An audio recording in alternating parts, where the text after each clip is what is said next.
Hello, everyone. Welcome back for another week of Growing with My Fellow Growers. I'm joined, as always, by an amazing panel. I'm going to pass it over first to Spartan Grown. Thank you, Jack. I am Spartan Grown. You can find me on Instagram at Spartan Grown, all one word, no spaces. Or you can shoot me, if you don't do the Instagram, you can shoot me an email at spartangrown@gmail.com or russ@gmlarmy.com. And I'll be there to help you with all of your lighting and cannabis growing questions. Great stuff. As always, happy to have you back. Next up, we've got Noah the Grower. How's it going, everybody? I'm Noah the Grow on Instagram with two E's. You can find me there. I try to post at least once or twice a month, and happy to be here. Happy to have you as well. And last and certainly not least of our panelists who are here currently tonight is the American one. Hello, Jack Panel and everyone in chat. I am the American one on YouTube and the American one underscore with a Keens on the IG. And it's always good to be here. I'm looking forward to it.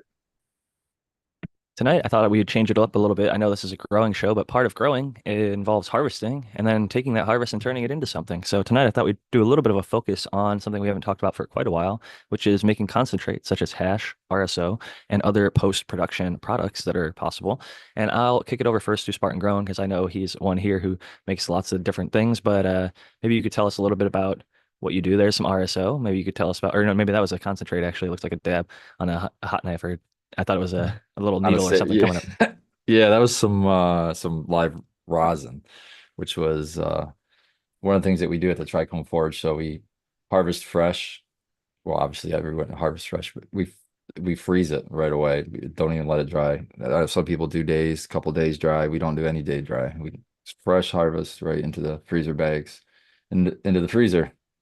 Then that is bubble washed by a processor who then presses that into, and then that's what that was that I just showed. Um, that particular one was the OG cross to honey bananas, which is pretty decent. Then the other thing, RSO, that I make, that's the thing that I originally started making and I'm still making to this day. Um, and that is, I've got some right here, actually. It's my medicine, almost out. But that's a simple tincture. So if you're familiar with herbalism tinctures, it's very similar. It's an alcohol soak. So alcohol, then plant material, and then you strain out the plant material, and then you boil out the alcohol, and you're left with just the resins that's dissolved into the alcohol. It's a very brief. There's all kinds of tweaks you can do, but that's basically a brief overview of the extractions I do, unless you want to count dry sift from a trim tray. I like to trim on a trim tray so that on a screen so that it catches anything that falls, it'll catch down below it. And my little tip that I like to do in those trim trays in that bottom tray, I like to take the screen off in the bottom tray. I like to put like a piece of any kind of paper will do, but I like wax paper or parchment paper. Cut it to about that size, put it in there. That way, when you go to remove the material, you can just pick it up, fold it in half, and dump it right into something. Makes it way easier for collection. But other than that, those are all the different, as far as I can think of right now, concentrates and things that I do post-processing. All good stuff, and I'll definitely fall into that post-processing category. And maybe we'll do a quick intro going over the ones we do, and then maybe how we do them a little bit later. But I'm going to pass it next to the American one and ask. I know that you're a big fan of the cookies. I don't know if you do butter or an oil or some other process. So do you do any other post-process? Just to be clear, not cookies the brand. Not cookies the brand, like Right. an edible cookie with cannabis butter or cannabis oil or something like that inside of it. Tao's long Yeah. since advocated for that to keep them. Yeah. As I say, a cookie a day, and you'll be starting to get younger after a while. But yeah, I like with my trim and my you know, larf buds. I usually do edibles. Occasionally, I like to do the water wash hash, bubble hash, but I haven't done that in a long time, and that's like a lot of work and whatever. But I like doing the edibles, so I was doing it with butter for a long time, and I switched to coconut oil because supposedly it's more um, your body intakes it better somehow and helps you absorb it better. So, and it seems to come off the material easier when I'm squeezing it out, you know. But yeah, I usually take about 4 ounces of trim and large nugs with a pound of butter or oil, and I put it all in with like water to fill it enough so that the material is covered, and I boil it for like 3.5 hours, and then I strain it out. I use jelly strainer bags, which are a lot easier than trying to just use cheesecloth. And I have a big potato ricer that I squeeze the heck out of it, squeeze that shit dry, and then so yeah, once I strain it, I put it in the refrigerator. The oil or butter will float to the top, harden, and the next day I take it off and use it in recipes, whatever you want. But I always like chocolate chip cookie because the chocolate also has anandamides or whatever they're called, which help supposedly enhance and prolong the high of THC. So that's what I usually do with my. That's the only extracts I do. And yeah, the bubble hash is awesome. Like when people started, well, I haven't actually smoked a lot of hash rosin, but I think once you get the bubble hash, that's plenty fine for me. You know what I'm saying? I don't need any more than that. And I don't want it to get distilled out, the THC and the terps and all that. I want it all together the way it was intended to be used by nature or God or whatever you want to say. I believe God has a hand in this stuff.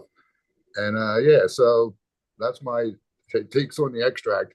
Oh, I did do a butane extract once when I was younger. Yeah, and that shit was no good really. But I smoked it, but I didn't do it right. I definitely boiled off whatever I could.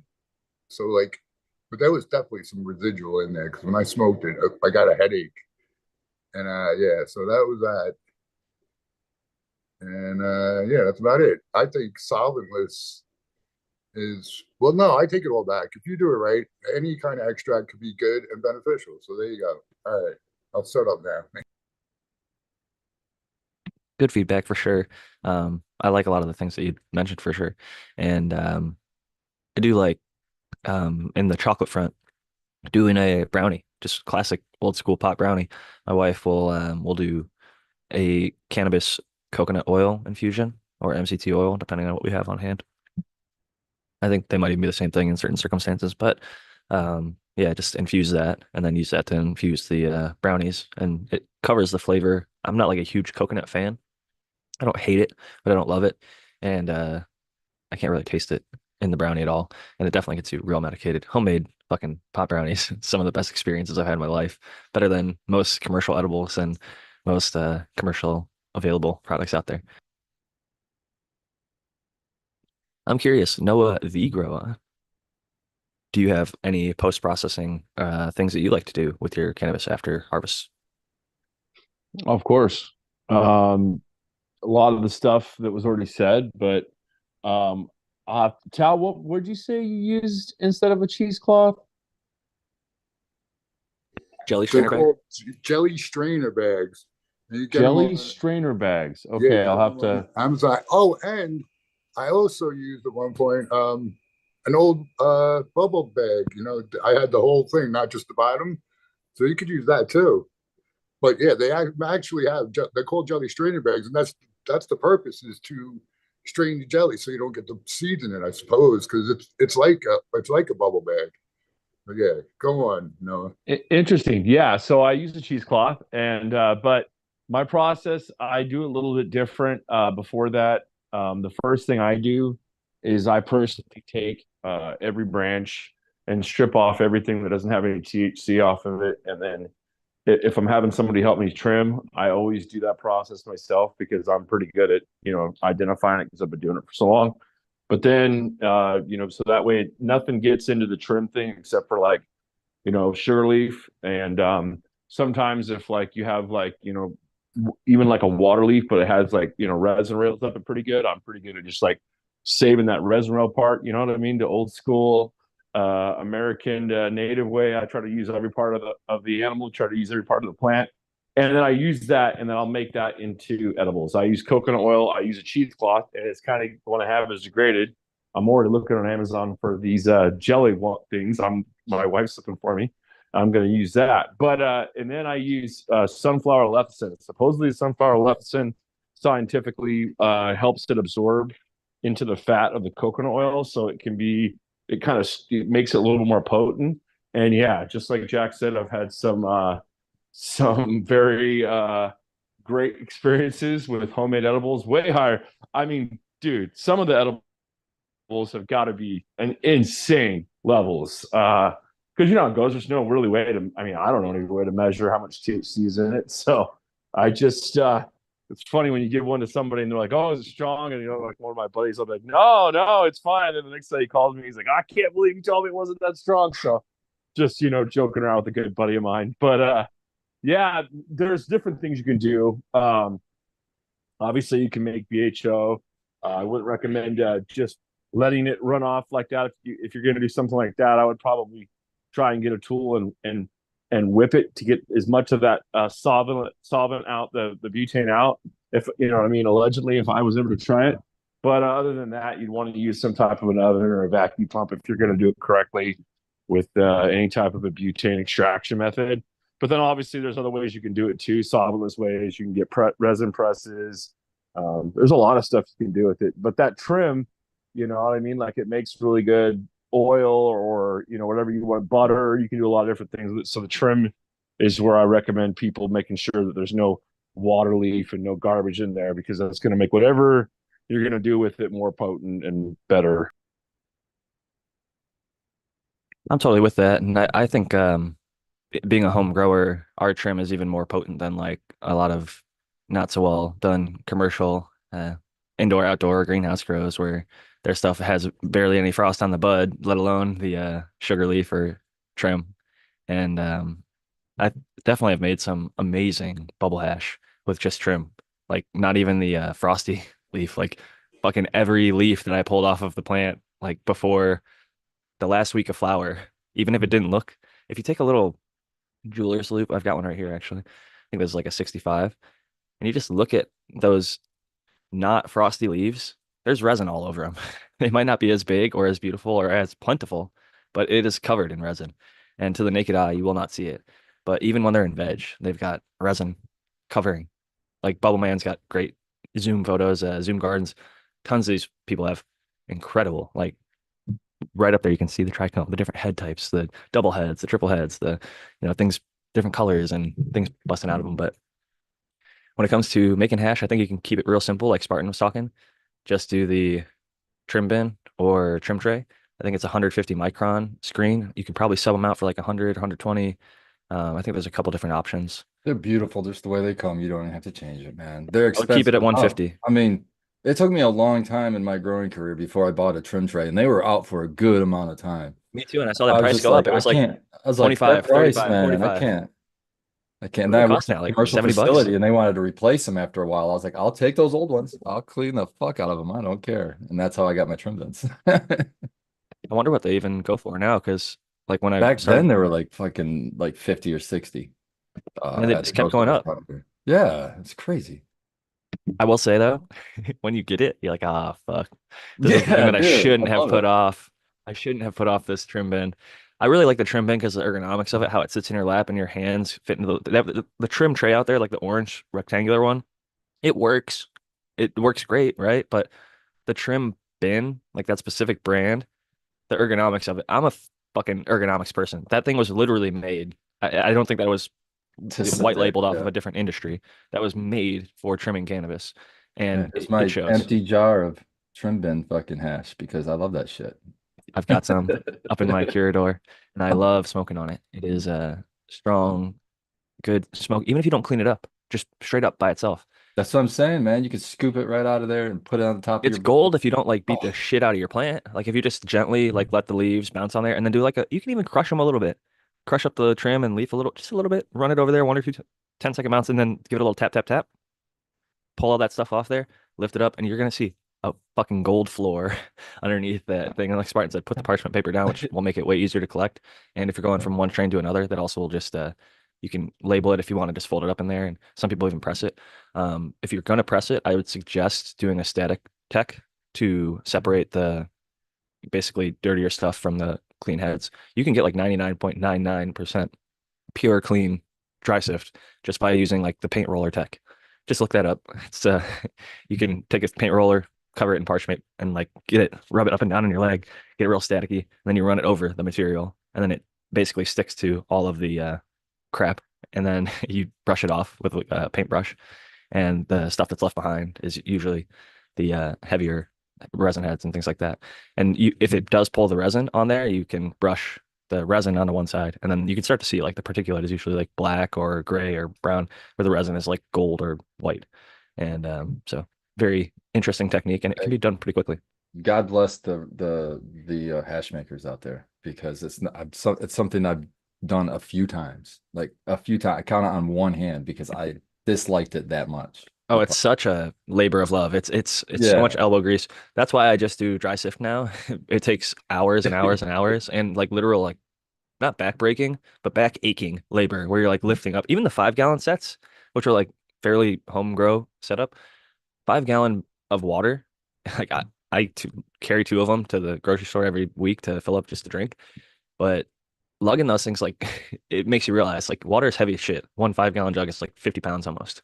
And so when you've got a 5 gallon jug and you're like, trying to shake it to Yeah, those get that farmer water out. walks, man. Those farmer walks will keep you in shape though. Oh, they're Bucketing. great. They're great for back, shoulders, etc. And I never, get a cart. I always walk it all the way across the, Oh, store go back to the upstairs. parking lot. I do go upstairs, and if Yeah, I'm really dude. feeling up to it, I'll go up and down a couple times, get a sweat going before I bring them into my house. You gotta be your balance has to be on point because they'll slosh around. It's something. It really is a great exercise. But yeah, the hash making process of bubble hash, it just, I will say, on top of not just trying to be lazy, I do believe you lose terpenes into the water. There's water soluble terpenes out there, and you can smell it if you've ever made bubble hash. You can see it with like the color. Sometimes anthocyanin will run. You'll be like, oh, look at this purple water. It's so cool. And sometimes it shows up in the hash. Sometimes it doesn't. You'll like wash a plant that's completely purple, and then the resin will be gold sometimes. A lot of the time, actually.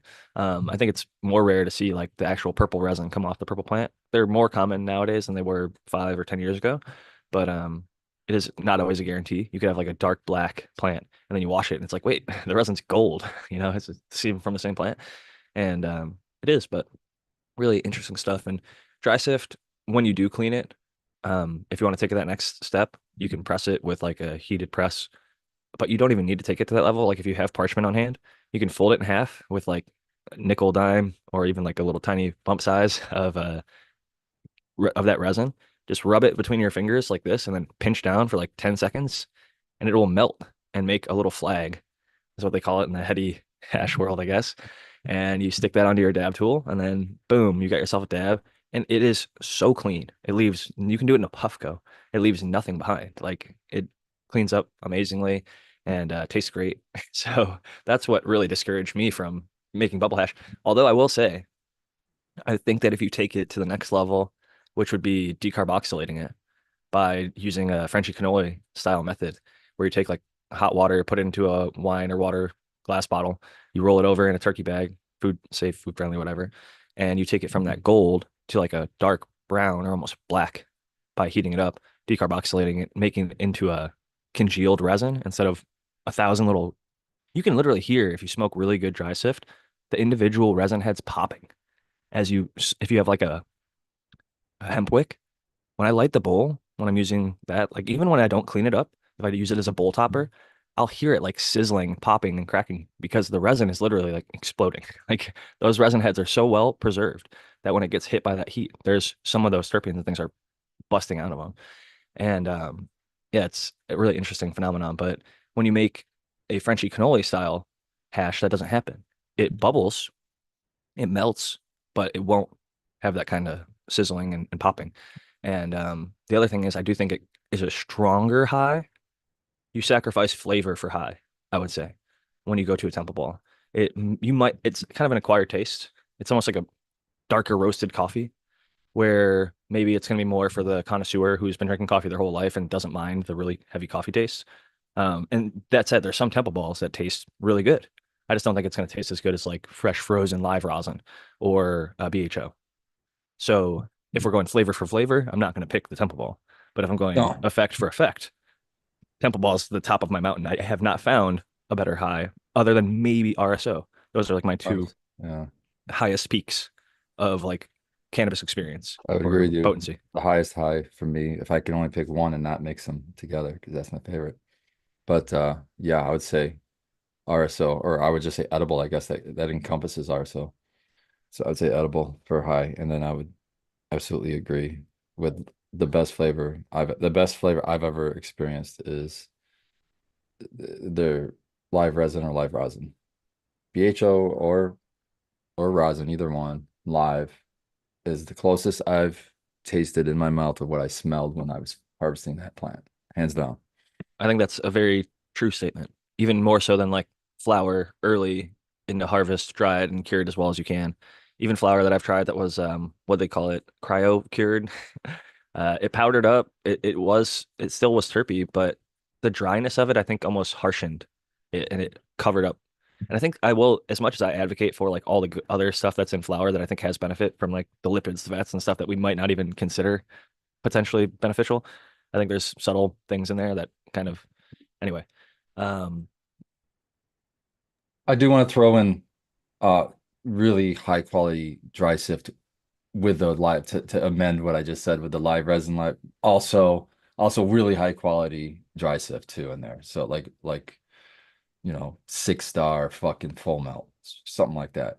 I've been introduced to that with hanging around Bubble Man, and to get that really high quality stuff like that, then that's to me also the best representation of the fucking plant that you're gonna be able to get in a concentrate that I've experienced myself, that I've smoked, put it through my own fucking lungs.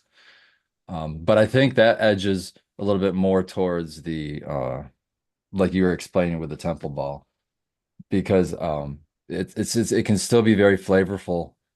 But if I was judging purely on flavor, I would go for the live resin, live rosin. But if I was judging on, if I was throwing the high in with the experience, then I would probably edge more towards the dry sift. So there's that caveat as well, I guess. But to me, I think that's right now, unless there's some more magic out there, maybe I'm sure that I just haven't experienced yet. But to me, that's the ultimate that I've had so far. And I've had the luxury or the fortune, whichever you want, or both, to travel around the world and experience some crazy shit. And still, I would still say my best my best flavors have been dabs, man.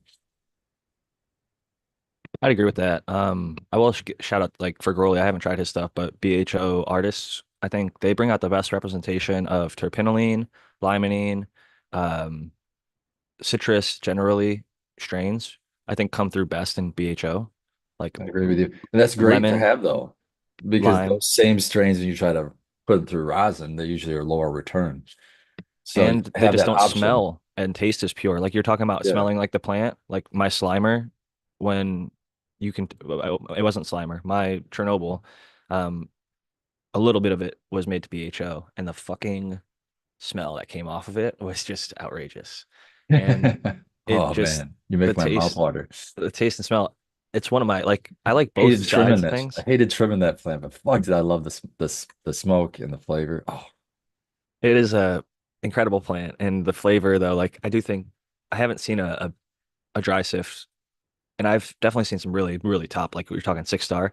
And the shortcut, if anybody's wondering to get to 6 star, is just basically barely even touching it at all. Like there's a guy called the Dry Sift Wizard. He makes these like really fancy artisan, like wooden framed dry sift, screens or whatever. But he does like the 10-second sift. And literally you just run the material very quickly, very lightly. And that first 10-second sift, Frenchie would kind of call it like you're shaking a fruit tree. And that's like the loosest fruit. That's the first shake, and that's the ones that are just ready. They're so ripe, they're ready to fall off. And that collection is always like the cream of the crop. Like in Afghanistan for 1,000 years, they've known they have like different tiers. Like this is the cream, this is what's staying with us. Like we'll maybe sell a little bit of that stuff, but like we're keeping that. And then the rest of it is like here's our commercial grade 1, commercial grade 2, commercial grade 3, and by the like end you have like green commercial grade, where it's like just beat to shit, and it's a lot of plant material. Sometimes they blend like 2 and 3 really into like green. bricks. Hey, it'll still get you high, believe it or not. Oh yeah, yeah, it definitely will. It Still tastes will. terrible, but it's definitely like still strong. And I do Well, like think about this. Think about this at least. I didn't want to interrupt you, sorry, but it's like the process of dry sifting. You're making it better. Oh, I shouldn't say better. You're making it in air parentheses for people listening, cleaner and at least smoother to smoke on your lungs by screening it, by dry sifting it. So by getting any plant material out, you're probably going to improve your experience. So I'd say really, really don't well be cured discouraged. flower Yeah. can be smooth. I almost think like a concentrate because the terps are so high percentage, it makes it a little bit harsher. I do get like more of like Okay. a little bit of like that Especially when we're talking about like pinch for me in the my orange lung, the terps. cough. Yeah, exactly. The pinch in the throat too as well. But to me, I find that very specific on the terps. Like if there's a lot, if it's like beta caryophyllene, I'm okay with that. But if it or myrcene, but if it's a lot of like you said, like limonene and stuff, that's stuff we clean shit with. So yeah, it's going to be to me, it's Pinene like can a strip lot. paint at high enough levels. Yeah, pinene and limonene and all those like citrusy kind of stuff. It always catches me in my throat, and yeah, but I still love the flavors. That's why you It need to is. have a palate, have a few flavors. I'm all for it. Bob Ross, that shit. Everybody should have their palette of different flavors and different you know, I think edibles are great. The drinks are great. You know, the rubs, the balms, the salves. There's very few cannabis products I don't like out there. You know, it's like almost all of them have their benefit. Even if it's not for me, I'm happy that it exists because I see so many people that benefit from the stuff that is maybe not for me. And there's huge markets that spring up. And there's even just like convenience factors. Like a lot of people can't smoke a joint every day or smoke a bong all the time. They might have to hit a pen or eat a tablet or an edible or something to get through. And I'm so happy that that option exists now. And speaking of concentrate, going back to it a little bit, do you guys have any strains that you particularly would go to when it comes to making concentrate? Like one that did particularly well, whether it was flavor, high, or returns, yields. Everybody likes a big washer in the hash space. But even the BHO guys understand that there's a 200 grams in, you got 10 grams out or whatever, 15, 20, 30, however many grams out, there's a percentage return on your product. So, um, shit in, shit out is always going to be true. So you never want to run garbage product, but some people try to clean it up and make it look better. But when it comes to strains for concentrate, I'm curious, Tao, have you had any in the past that maybe did particularly well for you or that you liked for concentrate for any reason? I don't know. Not that I really know. Some of them definitely give you more when you do a bubble hash run. Um, I forget which one. There was one like I think it was Alien Genetics something. It was purple water and it dumped a lot, but yeah, I'm not exactly sure which genetic that was exactly. And then some of them, the one dude said he does like the butane type extraction. He said the emiasis plant that he had, one that he did, really did good with that. But other than that, yeah, I have no real good insight or input on that.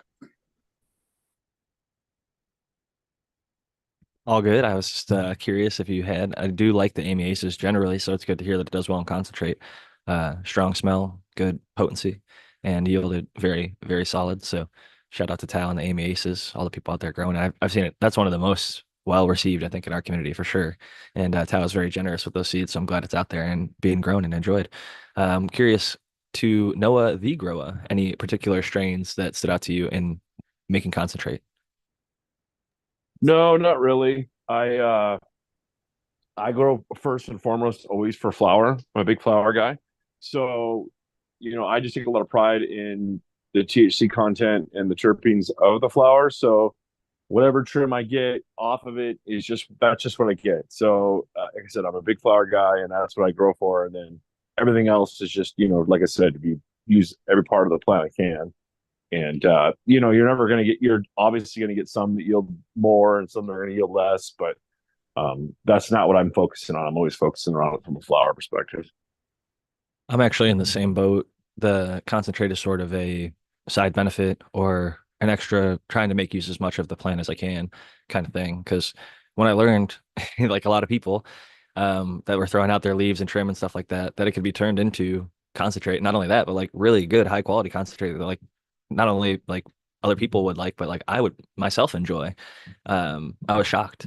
So I'm glad to be able to highlight it a little bit and bring up some of the techniques because these things are being lost to the time. Like it is a lot less people are doing it, and it's a niche within a niche. I mean, growers are like the 1% of the cannabis users, right? And then within that, the people that make concentrate, that's like another probably 1% of that 1%. Like we're getting really into the fringe of the cannabis space, but we here at the Cheap Home Grow podcast don't shy away from those real connoisseurs and heady dabbers and people that are into all the different products out there, whether it's you talked a little bit about making the RSO and how it was a tincture.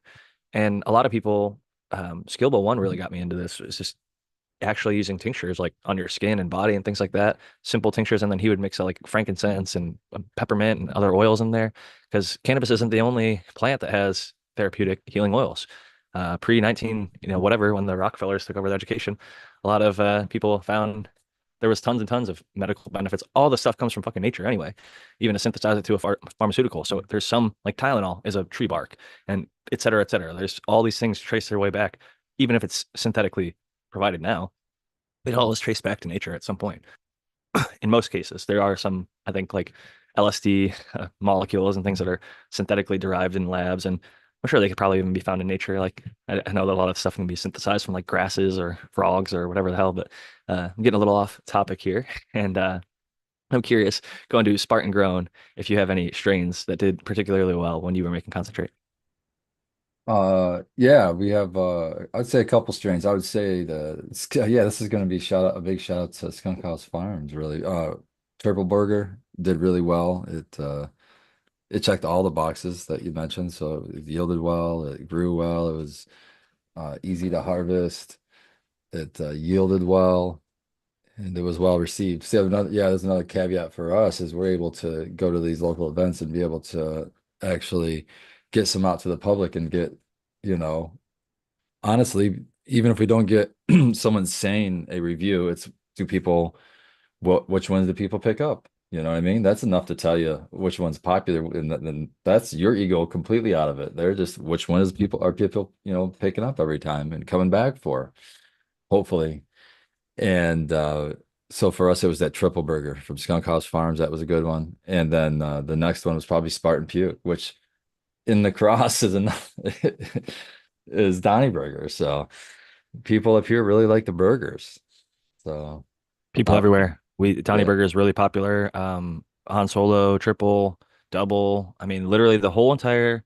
This is what happens though. Like I will say, I think he goes by like Fragrant Fellowship or something now. He used to be October Grower OG. Shout out to you, OG. I know you're gonna listen to this at some point. Sent me a Kevin Jodrey post about how breeding is going to be so much better in the future when science and scientists are involved, like the guys I work with at these scientific companies, blah, blah, blah. Let me just fucking tell you about Skunk House Genetics, who literally F8'd their Larry OG. F8 people, do you know how fucking long that takes? Even if you did 4 or 5 runs a year, you literally just dedicated 2 years to just making that male. Okay. He found the GMO, first of all, out of Memico seeds, feminized garlic cookies, called it GMO himself, made it popular for good reason. It's a fucking freak plant. It yes. grows a little bit weird. It's an anomaly. I'm actually happy that it exists because it pushes back against the trends in the cannabis space, which are early harvest, grow for the look, grow for the shine, but don't give a shit about the effect. This is the opposite of that. It is big, Rewards it's you for unwieldy. taking it all the way, though. It If you rewards take it you. all the way, it'll be amazing. And a lot of the people that do it wrong take it short and it's garbage and it really shows. But it has the one of the highest potentials, in my opinion. Like in its category, the GMO and the strains that are derived, and even what it comes from. I mean, there's chem package in there, and can't ignore the cookies side of things. Cookies is fucking fire, but when you funk it up with that chem, it's just next level. And the pheno that he found and kept, a lot of people would have thrown away just looking at it. For the looks alone, they would have tossed GMO. For the finish time alone, would have tossed GMO. He took an F8 that took at least 2 years minimum. If you just like, unless you're setting up several breeding, but yeah, it takes the longest time to make an F8 male. Cross that to the GMO that he found and kept for a long time. And that was I think Han Solo Burger, the first edition. And then he back And crossed that's that. very popular still here. I think Mint Mechanical is still running Han Solo Burger.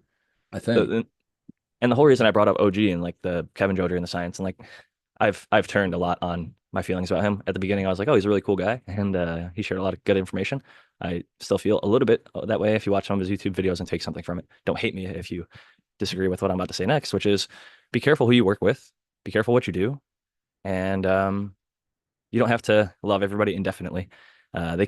People are not perfect, and people make mistakes. I'm not to say that he's a awful person all over, and I haven't met him Absolutely, personally. yeah. It doesn't take away from the good things and the information Yeah, he he's shares. done a And lot of good, and there's yeah. probably people out there that I'm the asshole in their story, right? But Oh, it's I'm definitely a few of those stories. and that's life. But I will say what he was saying is elitist. It's wrong. Straight up, it's wrong. It's incorrect. That guy who F8'd that's scientific, motherfucker. F8ing a plant, that's science. That's called line breeding, inbreeding. What he did was scientific. You don't need a fucking degree. You don't need a fancy genetic scanner and DNA testing. Okay. What he did Fuck worked. Phylos. Fuck Phylos for sure. They lied, they deceived, and they should. The fact that they're trying to come back and like act all, hey, like And we're the here reason again. I don't like They're in the seed Jodry is business because fuck now. anyone who wants to work with them people either. I'm with that. Boycott. So Spend your money I with was the a small businesses that don't I was an support shadiness. early pushbacker on the Jodry, but he definitely is. He knows more than anybody else about He was tons in of the right place strain. at the right time and did a Yeah, lot he in the knows cannabis more space. than He's anybody else. clearly well.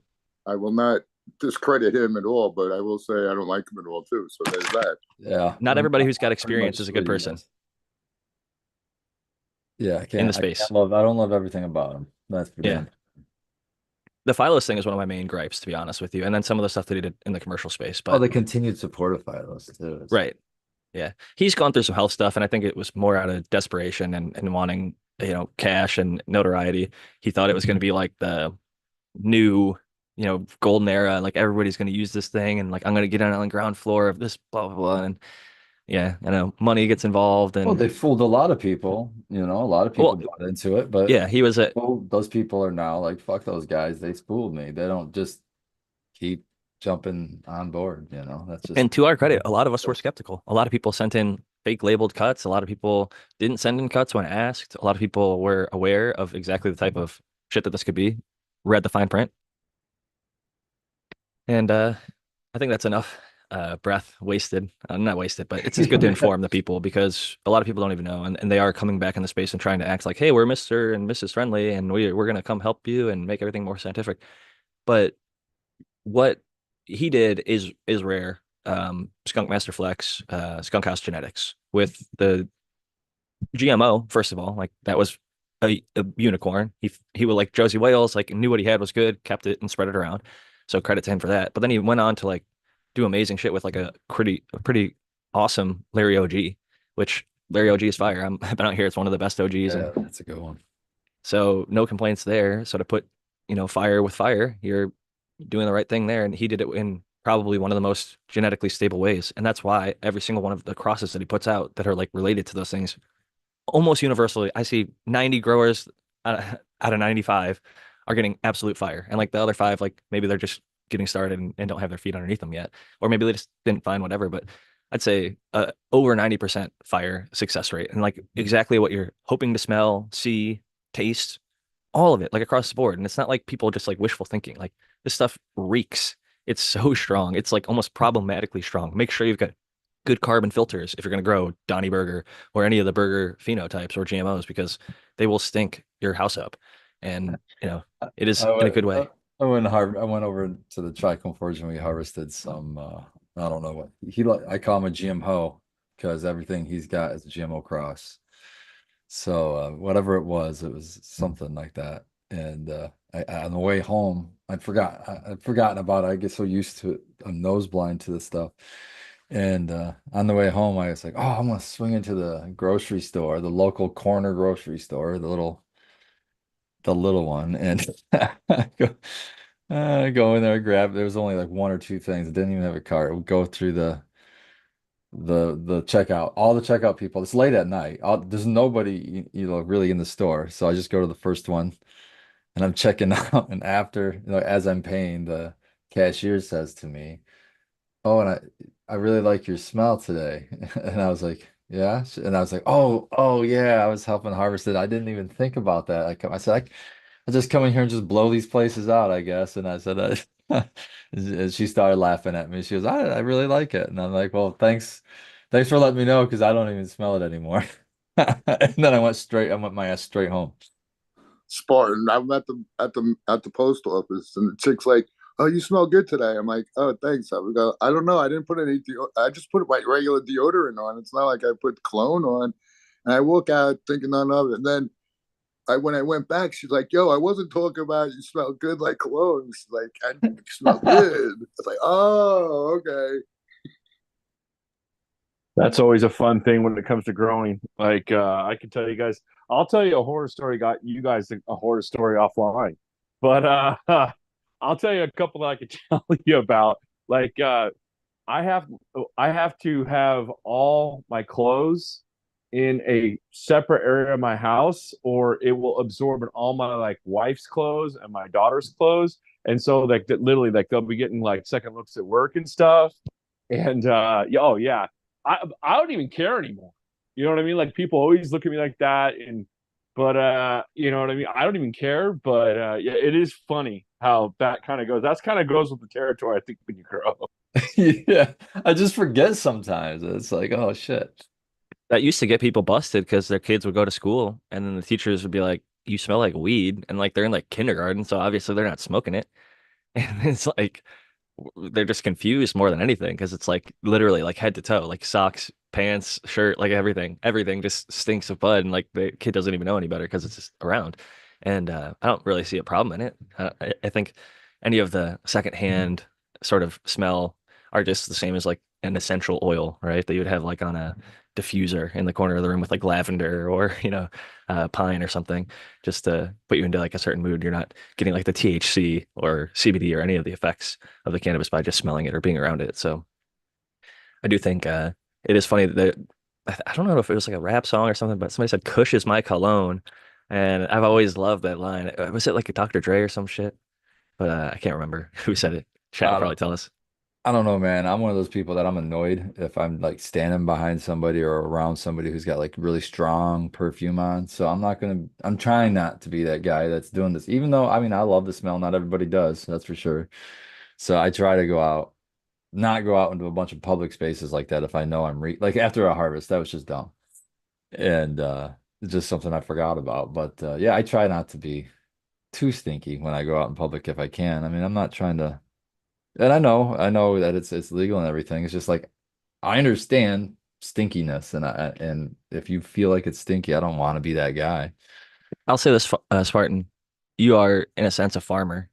And a farmer, I don't think would be ashamed if they smelled like garlic or like cheese or like whatever, I whatever they're don't know. making or There's a lot of milk. cool ass farmers out there that aren't Not to say trying that they all to stink, fucking. but like if you do Oh, I happen to smell like the know. thing around that time of year, Onions is a it's big one around here too that you'll come and smelling like, but it's like people accept it and they'll give you those comments. Like I get them in the grocery stores all the time, or especially through a drive-through window.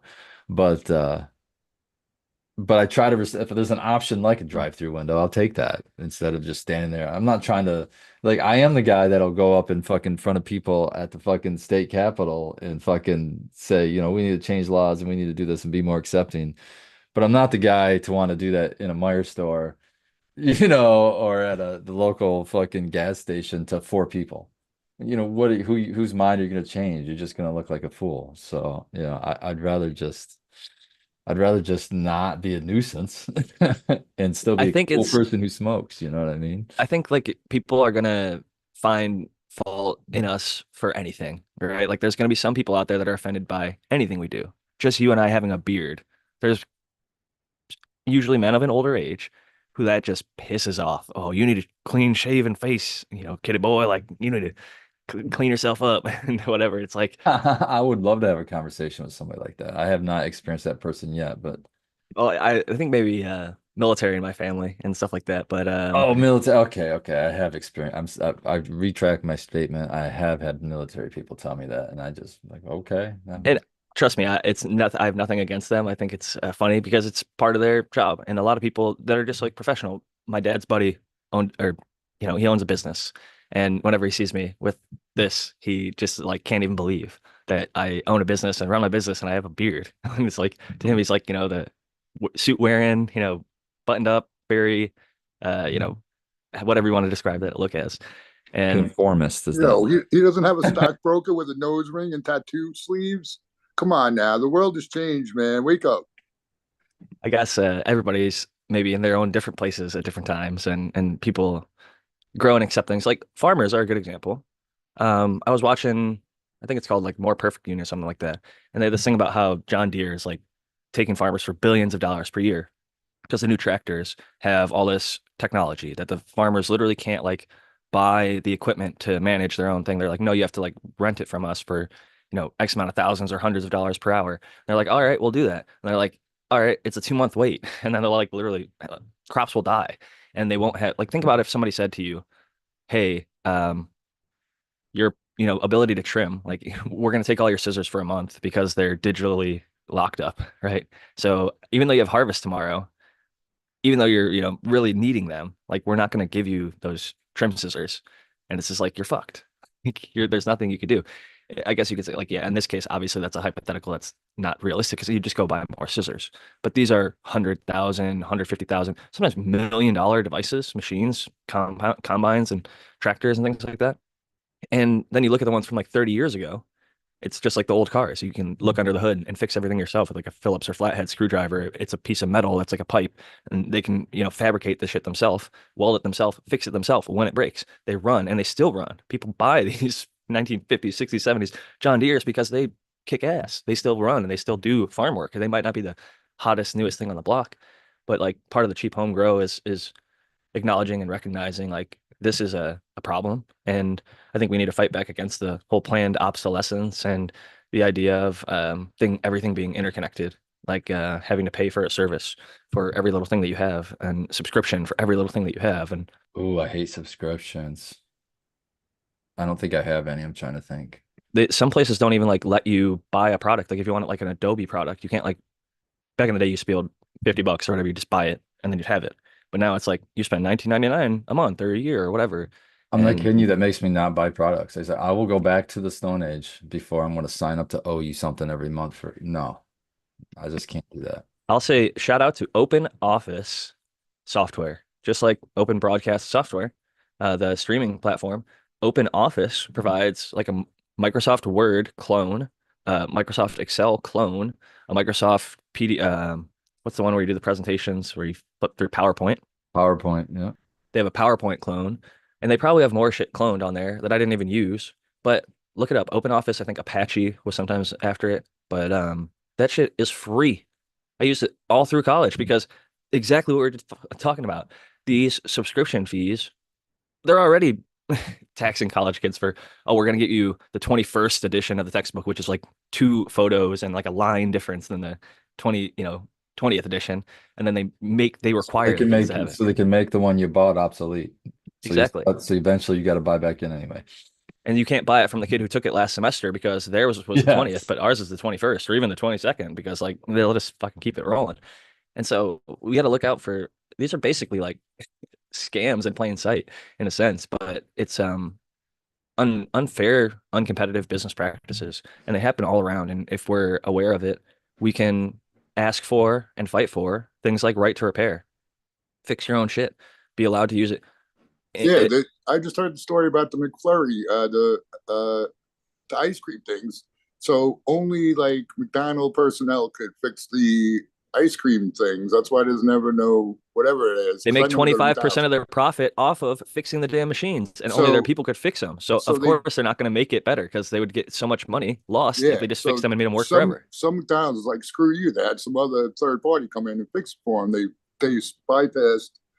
No, it was software that was stopping it somehow. Whatever they did. So they might ended up in court, and the judge ruled with the third party, and now anyone has the right to fix the ice cream things at McDonald's. So that's kind of like the same shit. There was But something in Massachusetts with cars like that too that they want makes they want you to own nothing and be happy. So buy land and tell them to fuck off. Well, but the ice cream machine is the least of their worries at McDonald's. They just own real estate. That's their biggest thing. that is it's a crazy. If you haven't seen The Founder, I Yeah. highly recommend. Great film. Um, Ray Kroc ended up dying here in San Diego, but he basically like conned the McDonald's brothers who started the business out of it. and made some business deal with a banker type to he's like, hey, you're only making like 1 or 3% or whatever on like all these franchises. It's like, why don't you just buy the real estate and then loan it to McDonald's? And that's essentially what he did. And McDonald's is now the world's largest real estate holder, and they all the franchisees rent from McDonald's, who owns the land. And so it's quite a profitable business model, despite the food not necessarily being the healthiest or best. I will admit, some of the stuff, if you're into it, tastes decent when it's hot. The second it cools down, it's absolutely gross and disgusting, and it never changes. If you like leave it under a glass, it'll look the same 3 months later, which that shit always weirded me out, and How about if should you probably weird reheat us it? all out. How about if you let it get cold and reheat it? How good is it then? Hey, it's still good. It's just as good as it was fresh. That's how. That's basically like how they. I'm sure they're serving some of their stuff that. Oh, somebody ordered an extra cheeseburger or whatever. They just reheat it and serve it to you. And I don't know. Off of the McDonald's topic, though, it is a health thing, and I think that health is in the national kind of purview, as it always tends to be. But there's a lot of different things. And I will say cannabis THCV is one that is being looked at and I think has shown some success for people and appetite suppressant, and things like that. And I think cannabis, a lot of strains, more often than not, I feel like cannabis suppresses my appetite more than it gives me the munchies. When I get the munchies, I'm like, oh, that one gives me the munchies because like it's actually more rare that cannabis gives me the munchies than I almost Yep. feel like it's a good cannabis if it gives me the munchies because I feel like it usually is also associated with a pretty strong high. I found that too, and it's usually more of a sedative high. I don't usually get the munchies off of the more heady stuff. That's probably why I don't feel the munchies as often because I smoke a lot of heady stuff during the day and afternoons. In the evenings, I start smoking the super heavy stuff like now. I start feeling real good. And dude, I don't know. I get why the munchies can be a bad thing, especially because I was just talking about like health and people maybe looking and maintaining their weights, things like that. But if you look at most like the notable stoners, Snoop Dogg, Wiz Khalifa, Willie Nelson, Joe Rogan, not a single one of them is like obese or overweight. In terms of like the really heavy users out there that are like smoking like 20, 30 joints or blunts or whatever it is per Doesn't day. even matter. Just that I've seen studies, or I think it was a white paper maybe. I can't remember, but you could probably Google this, but it's like the average BMI of a person who smokes cannabis as opposed to people who don't is lower. So I think that's an average across famous, not famous, doesn't matter. I think that's just kind of a general average. I always just list those because like if it's just some random like fit influencer who's like lifting weights all the time and they're super jacked and like happens to smoke weed or whatever, it's like a lot of people can't necessarily relate. But it's like old ass Willie Nelson who's been fucking smoking. He plays a lot of music and that keeps you in. Performers are in actually incredible shape to be able to do the shit that they do for as long as they do at his age. But even like Seth Rogen, like an actor, went through his different phases of being like heavier or lighter. But I don't know. I wouldn't put it all on the cannabis. I think a lot of people want to point to something else than personal accountability. And so it's easier to say, oh, they're a stoner, that's why they're overweight, than to say, oh, they eat nothing but terrible food and don't exercise. And those are, can be correlated because sometimes people do just smoke super heavy, munchy indicas and get, couch locked and then they fall into like the stereotype, oh, this person's just lazy, blah, blah, blah. And it's like, they're not always like that, I'm sure. And everyone goes through their phases, and there's a time and a place, I think, especially when you're young and silly and having fun. But yeah, I don't know. I think maybe concentrate can actually, getting back to the topic, I think it can tend to have less of a sedative effect a lot across the board. I think most concentrate gives me more stimulating effects, even if it's like an indica. Like the indica flower would be more sedating for me than the indica concentrate in some cases. So I don't know if there's like something like I was talking to like the lipids, the other things in the cannabis that make it more sedating, but I'm curious, Spartan, do you have any thoughts on uh, the effects of a concentrate indica versus a flower indica? Yeah. I mean, I guess we're just accepting indica means something. Well, like the traditionally like sedating uh, Okay. in terms of effect, not like growth morphology in Okay. the terminology or where it was discovered, India or indica, whatever. Yeah. Huh. No, I've never really thought about it so much, but yeah, I could see as you were saying it, I was kind of nodding along, like, yeah, yeah, I think that's kind of what my experience has been. But to me, it's still like it's really strain specific.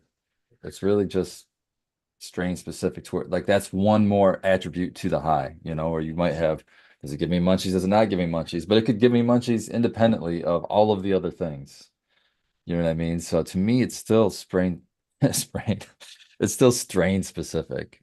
They do tend to be more on the sedative side. That does tend to, but I've also gotten munchies, off of a rare fucking hybrid. You know what I mean? Whatever. Uh, it's just like for me, the highs off of either one, whichever you want, the more sedative, the more heady, the more body, either one, I still think has the attribute of I call just cannabis in general life enhancer. So like if I'm about to eat food and I smoked right before that and I'm high, I'm probably gonna eat a lot more of that food because it's gonna taste fucking great. Um, and now is that effective is that a munchie effect per se? I don't know. I don't think so. I think because weed kind of, like I said, life enhancer kind of makes everything a little bit better.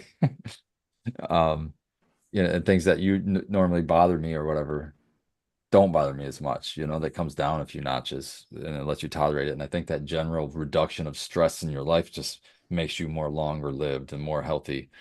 And you know, I don't know. And Better that able to digest if you're not in like a fight or flight. Like if you're yeah. the whole entire like body's you can only do so much at one time. Like when you're sleeping, you're not digesting as well as you would be while you're out walking around or just sitting while you're awake. And when yeah, it's just fuck, I lost my train of thought. Sorry. Cut you off and then Well, I was gonna say I got the munchies once. I think it was because I included a lot of different strains in the makings of the oil that I made the cookies out of. But man, and my buddy, he won't eat the cookies. He's like, "There's not enough food in the house right now. I can't eat a cookie." So yeah, there's some people I think definitely get affected different too. But there've been a couple munchy raids, yeah, that I've had in my life. I will one of say the I do nowadays experience the munchies more often from edible high than I do from a smoked high. And that's, I guess, a concentrate, I suppose, an edible. yeah. And that's kind of I think going into like the it's a stronger effect. So if you're actually feeling it, that's why I think like novice users almost get the munchies from everything. Like because they're just getting so blasted off of even a little amount that they use, even if it's not super strong. And there's also a little bit of placebo effect, like, oh, cannabis is supposed to give me the munchies, so they think like, oh, I'm fucking high, I might as well go eat. And like you said, it is just a general, like, I think music sounds better. I think a lot of movies are funnier. I think colors are more vivid sometimes. Like, it's categorized as a mild hallucinogen, and I do believe that that's an accurate description because if like the food is the same but it tastes better, my perception of it is maybe better, or like I'm hallucinating that it's actually better than it is. Like I think it can make even sometimes not so good food taste good. So there's like that effect, and so that would Have you ever woke, not that this has ever happened to me, have you ever woke up and like you went to bed and you woke up the next day and you open up the refrigerator and there's like a half-eaten something in the refrigerator that you had the night before and you can remember eating it and it was so good and you take one bite and almost gag. Yeah, that has happened to me. That's happened to me as well. And going back to kind of what I was talking about earlier when I lost my train of thought, it was talking about like fight or flight. And when you use cannabis, like if you have any baseline of like anxiety, and cannabis is something that you use to treat that, even if you don't know it, even if you've never been diagnosed, you might have like social anxiety or like maybe you're just nervous for something coming up or you're just in your head. Like smoking a little bit can like take your mind off of that thing and allow you to just like sit and be present and be like, oh, there's food in front of me. It's hot. It smells good. Like this tastes good. You're focusing on that, not the thing.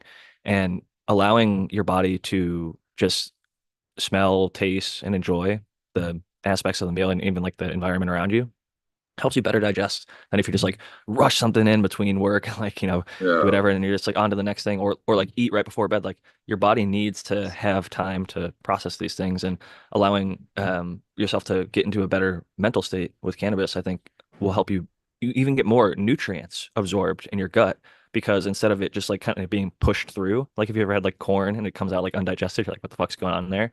But I think if you're really stressed and you're just kind of running a high speed and anxious all the time, you're not allowing your body to break down the food and get all the nutrients in there. And so that is something to look into using cannabis for to help just better with the health and digestive process. Sorry, go ahead now. I was just gonna say when I'm on edibles, I noticed that sometimes I'll eat some and I like taste the separate ingredients. Like I was some cookie, I'm like, man, there's molasses in this cookie. I could taste it. And I'll go look on the ingredients. Yep, there's molasses in there, like something like that. It happened to me a few times. But I also wanted to mention that, yeah, we were talking about certain strains. C Person One has a strain called Flapjacks, and it had when he gave me a sample, and it was awesome, and it had a caramel or I said a Manuka honey taste. If you guys ever had the real Manuka honey, that shit's legit. It has a slight caramel taste. It's really good. But he I haven't tried. claims that he when he made edibles with it, it enhances the flavor too with that. So that's really cool. That would be an awesome thing to have in the arsenal. I believe that. I mean, there's some vanilla strains out there that have been documented to be similar. Like it will add good flavor a little bit to your edible if the concentrate is made properly and then applied properly at the right times and things like that, temperatures, etc. I've had a similar experience to Taos, but with music. For me, I love listening to music and smoking. And when I'm high, I usually can like pick out uh different instruments sometimes that I didn't hear going on in the song. That I could be a song that I've listened to 10, 15 times, who knows how many times. But I'll hear it and I'll start really listening. And I have a little bit of a musical background. I was in band in school all the way all through high school and everything, marching band and concert band, all that. And so like I'm familiar with a lot of different instruments and I'll just sit here and I'll be listening. I'll be, oh, that, they snuck an oboe in here. That's awesome, or whatever. And I did never picked it up before, but then from that time on, whether I'm high or not, I hear that. You know what I mean? I can hear that after that. So it's really cool with music. And Jack brought it up earlier too with music. Music is, I feel, is so much better. You can sit in the room with the lights off and just listen to music, and it's an enjoyable experience. I like live music sometimes when I'm at a concert, especially if you get up close. Just like closing your eyes and like feeling the music. I knew some blind people and they would talk about they love going to concert, even like deaf people. They would go and they'd just say the vibration that they could feel like standing next to the speaker was like therapeutic and they loved just that feeling.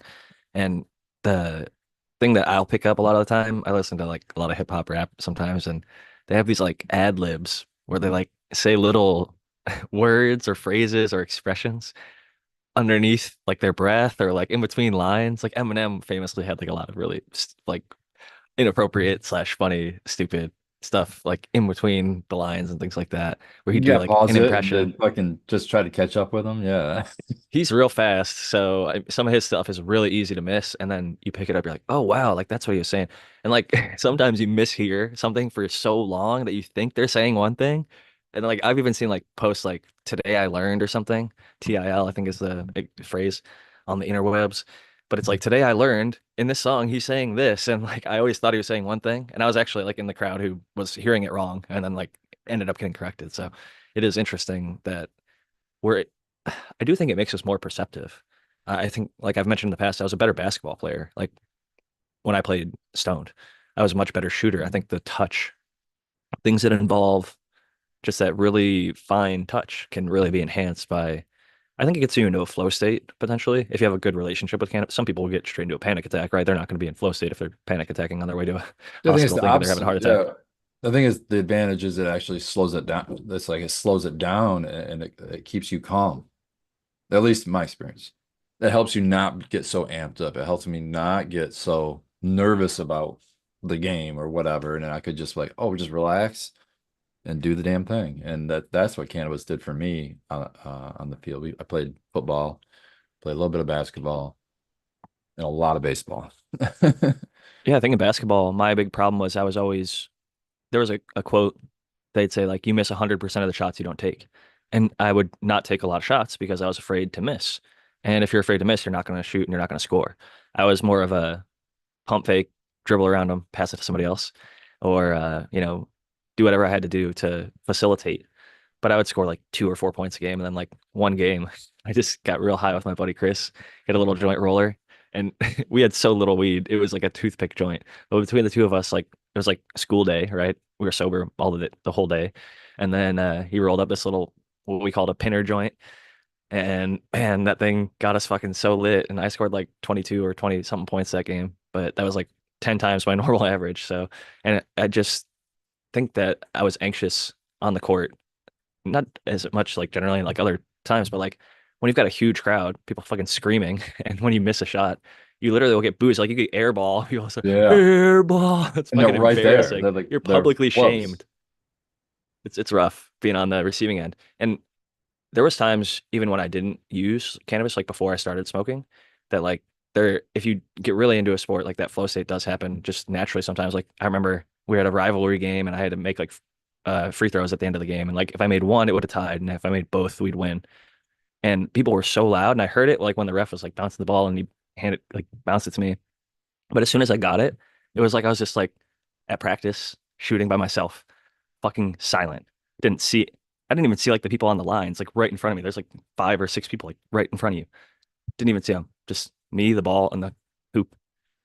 And I think cannabis provides that to a lot of people that maybe haven't gotten there, whether it's through pressure of a sport or a job that requires like, you to be really hands-on, like you might get your hand chopped off or something. I don't know if too many people are working those around here, but we have a lot of international people. I see some videos and there's a lot of people that just don't follow fucking OSHA rules and violations. It's like you see that lots of interesting videos online here and abroad.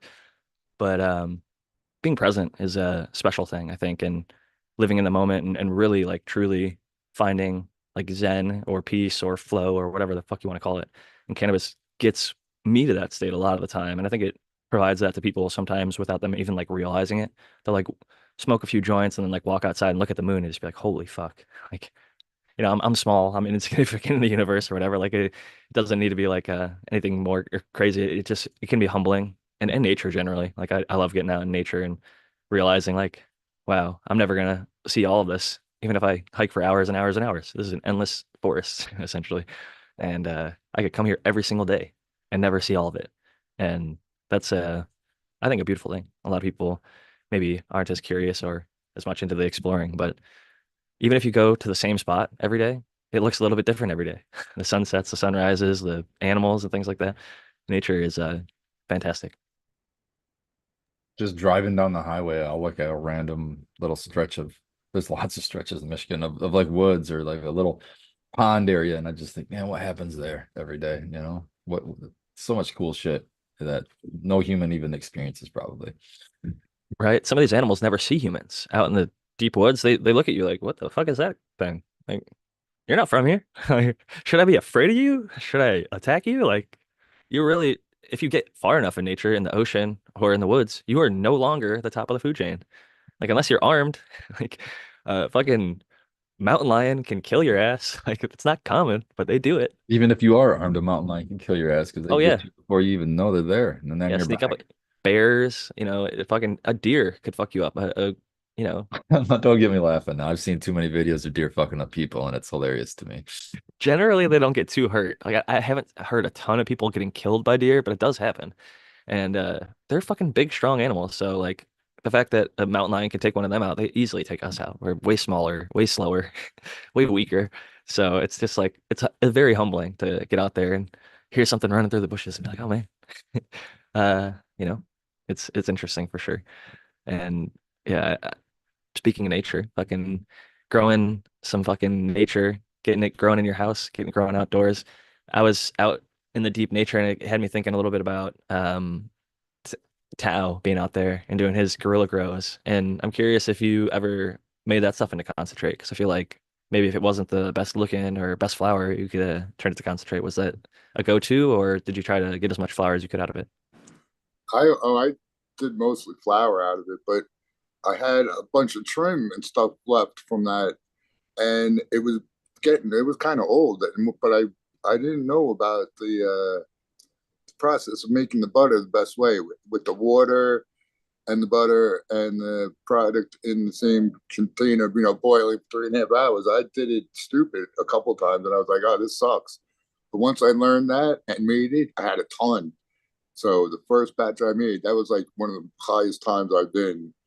I was just laughing, dude. It was like the first time I ate them cookies, I was so fucking stoned. It was awesome. And yeah, that's why I love the cookies too, I'm sure. But I have definitely built the tolerance, and which is a good thing because it's more medicinal now, So I'm not in, I have no issues. Knock on wood. Thank God. I think it's a good But preventative yeah, medicine. If you look at yeah, the endocannabinoid system, like I'll actually pull up a diagram because it's shocking when you see like how far and wide it reaches. It just like touches pretty much every part of the body. And it's amazing that for so long, so many doctors have basically ignored it. So I think what you're doing, we joke that like you're getting younger all the time and aging in reverse. But I do think something to longevity is to be tied to cannabis. And um, it's just fascinating that it is able to help so many different things. Like I mentioned, I think last show or the show before, the Israeli military, I think when people get concussions, is giving them like CBD and THC nasal spray immediately right after they have head injuries to lessen the overall damage caused by that injury. Because there's been huge amounts of significant data showing like in like a car accident, motorcycle accident, bike accident, people with severe brain trauma, like if they have THC in their system, it showed that they have way higher survival rate. So for people that have brain injuries, THC is definitely increases survival and maybe even minimizes the overall injury in comparison to not having it. And so CBD must has also have some beneficial effect because they're giving them nasal injections with it. But let me pull up. I was typing an endocannabinoid system because I want to share the screen because it is fascinating. Like, how can doctors ignore when it hits pretty much every single part of the body? Trying to find a good representation. Because Jack, they don't get paid when you smoke weed. That's true. That is true. They're wanting us sick and on pharmaceutical medications and eating garbage food because they profit off of all those things. And they don't make money off of keeping us healthy and living long and growing our own food. Like, think about that. That Oh makes no, them nothing. there's some municipalities that are like trying to prevent people from growing their own food in their own on their own land. Mind-boggling. I think that should be outlawed. That should be illegal. Telling people that you can't grow your own food. That's fucking bananas. Um, Definitely, just like growing your own cannabis, people always advocate to be able to grow your own food, especially if you own the land. But even if you don't, even if you just rent, fucking, there are some amazing things. You can like lease land from farmers and just grow like on a quarter, half acre, 2 acres, 5 acres. Strike up a deal. I'll give you three, five, four, I don't know, however many $100. Be nice to them, be friendly to them, and tell them what you want to do and what your experience is, they might be open to it. So this is just on the right, holistic matters. I know it's maybe not like the most white paper source thing, but like you could see that there's a whole bunch of different things that show everything from neurotransmitters and synapses and how cannabis is impacting the body and the different places on the side over here. But I mean, brain, immune system, uh CB1, we'll go through that. I call it the CB fun, aka THC, the my favorite side. That can help bone marrow, reproductive organs, the pancreas, liver, GI tract. Okay, that's a straight up fact. This is, I know people with like Crohn's disease and so many other issues that when they use cannabis, it helps. That's why I was talking a lot about that earlier with like digestion and easing the tension and just even like physical stress, not just cognitive. But our brain is part of our body and everything, body and mind are attached. So muscles are also in the CB1, which a lot of athletes are benefiting. We've talked about NFL and others who are changing policies, which are great. That vascular system, lungs, immune system, and brain. And CB2, that's like CBD and the other goodies in there. Bones, spleen, pancreas, liver, bone marrow, skin, immune system. And that's just what we know now. There's probably more already that we know that maybe not even listed on here. But even if it was just that, that's a huge pool. Like, think about all the doctors that it- just dermatologists, right? Like that's like one that deals with skin, right? But a lot of these people are never trained, never taught, never exposed to cannabis because it's not federally legal and it's against their Hippocratic oath to even suggest trying it in a lot of places. So it's a shame that we're not further along, but we're getting better all the time. And I'm happy to see it. Yeah, I think the biggest way to is just to keep changing people's minds and to keep changing people's mind by healing them with the plant. You show them that the plant can heal the ones that need it, and they do the work for you. They sing the praises of the plant after that. Most people, once they see it, they believe it, and so I Well, encourage seeing people. is believing, and they are the biggest advocates. I think sometimes that makes people skeptical because, oh, you're using it, of course, you're biased, but it's like they're biased for a reason. Like their anecdotal experience is Yeah, life changing. It's like most people aren't just like singing the praises of random medications, even ones that can be like quote unquote powerful. Like I knocked Tylenol earlier, it's like from a tree bark or whatever. It's a pain reliever, and for a lot of people that helps them get through their life and their day, and maybe lowers the chance of certain things. And like uh, nothing's perfect, right? They like might kill one out of 1,000 people or something like that, but it helps a lot of people relieve their pain. And I think cannabis is the much safer option for pain management and pain relief. But, it's great that there are multiple options out there that exist for people. There's that standard regulated one you can just get over the counter for a couple bucks and have a bunch of them on hand. And then you can grow your own cannabis and have the equivalent, of that at your home. yeah. I think you said it best earlier in the show. It's like cannabis is not the only plant in this world. It's not the only healing plant in this world, and if you do a little bit of research into medicine and the history of our medicine, most of our medicines come from plants. And that's where the medicine is. And by God, if you can grow cannabis, you can grow a lot of the plants because you learned how to control environment. The information is out there on the internet about whatever plant it is you're looking for. I would just encourage to do a lot of research when it comes to plants that aren't well researched. I wouldn't go consuming things I didn't know about. So there's a big danger there, I suppose. But there are plenty of plants that have plenty of well documented uh, medicinal uses. So and don't forget about the plants we eat. Somebody in chat, I forget who it was now. I believe it was Hillbilly Herb in chat. Shout out to Hillbilly Herb. He said, you know, medicine is what our food. Food is our medicine too. So, and Jack said it earlier too. You start eating a bunch of crap, it usually affects you. It makes you sluggish. If you eat, better food, you tend to feel better. So that's a medicine in a way too. A lot of people have to. I mean, I've changed the way that I think about food. It's like if you start thinking of food might be like medicinal in some way, you start thinking, oh, maybe I can grow that. And that's when you open up the wormhole of being a gardener and a vegetable gardener and all that. And that opens up all kinds of new caveats for each plant. Likes it different, and likes different plants and hates other plants. And it's a real fun thing to keep you busy. You get to learn what plays well with what. And I saw this, I think it's called like an opium weed or something like that. There's some like wild weed that I always now am suspicious when they call anything a weed, whether it's dandelion or stinging nettle or this one, because like if you make it into tea, it's a strong pain reliever or tisane, because I guess it's technically not tea leaves.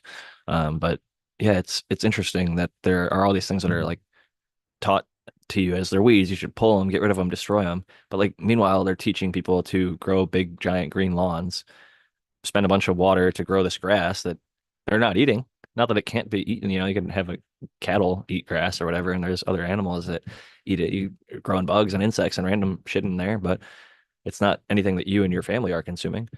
So I think it's always interesting that we aren't taught to do more home gardening, even if it's just like whatever your favorite plant is that grows well in your area, or a small sustainable garden of just a couple basic things to offset some of the costs, but also just show yourself what homegrown produce that literally like I see some very, very well-off individuals that have private gardens and their private chefs go into their private gardens and pick the herbs fresh and make the salad with them right then and there. You can do that. You don't have to be a billionaire, right? You can do that yourself. And that's literally what some of these, people with billions of dollars that's what they're choosing to do. They're not the ones necessarily growing it, but that's how they're sourcing their food. And you can do exactly the same thing for extremely cheap, whether it's your cannabis or your food.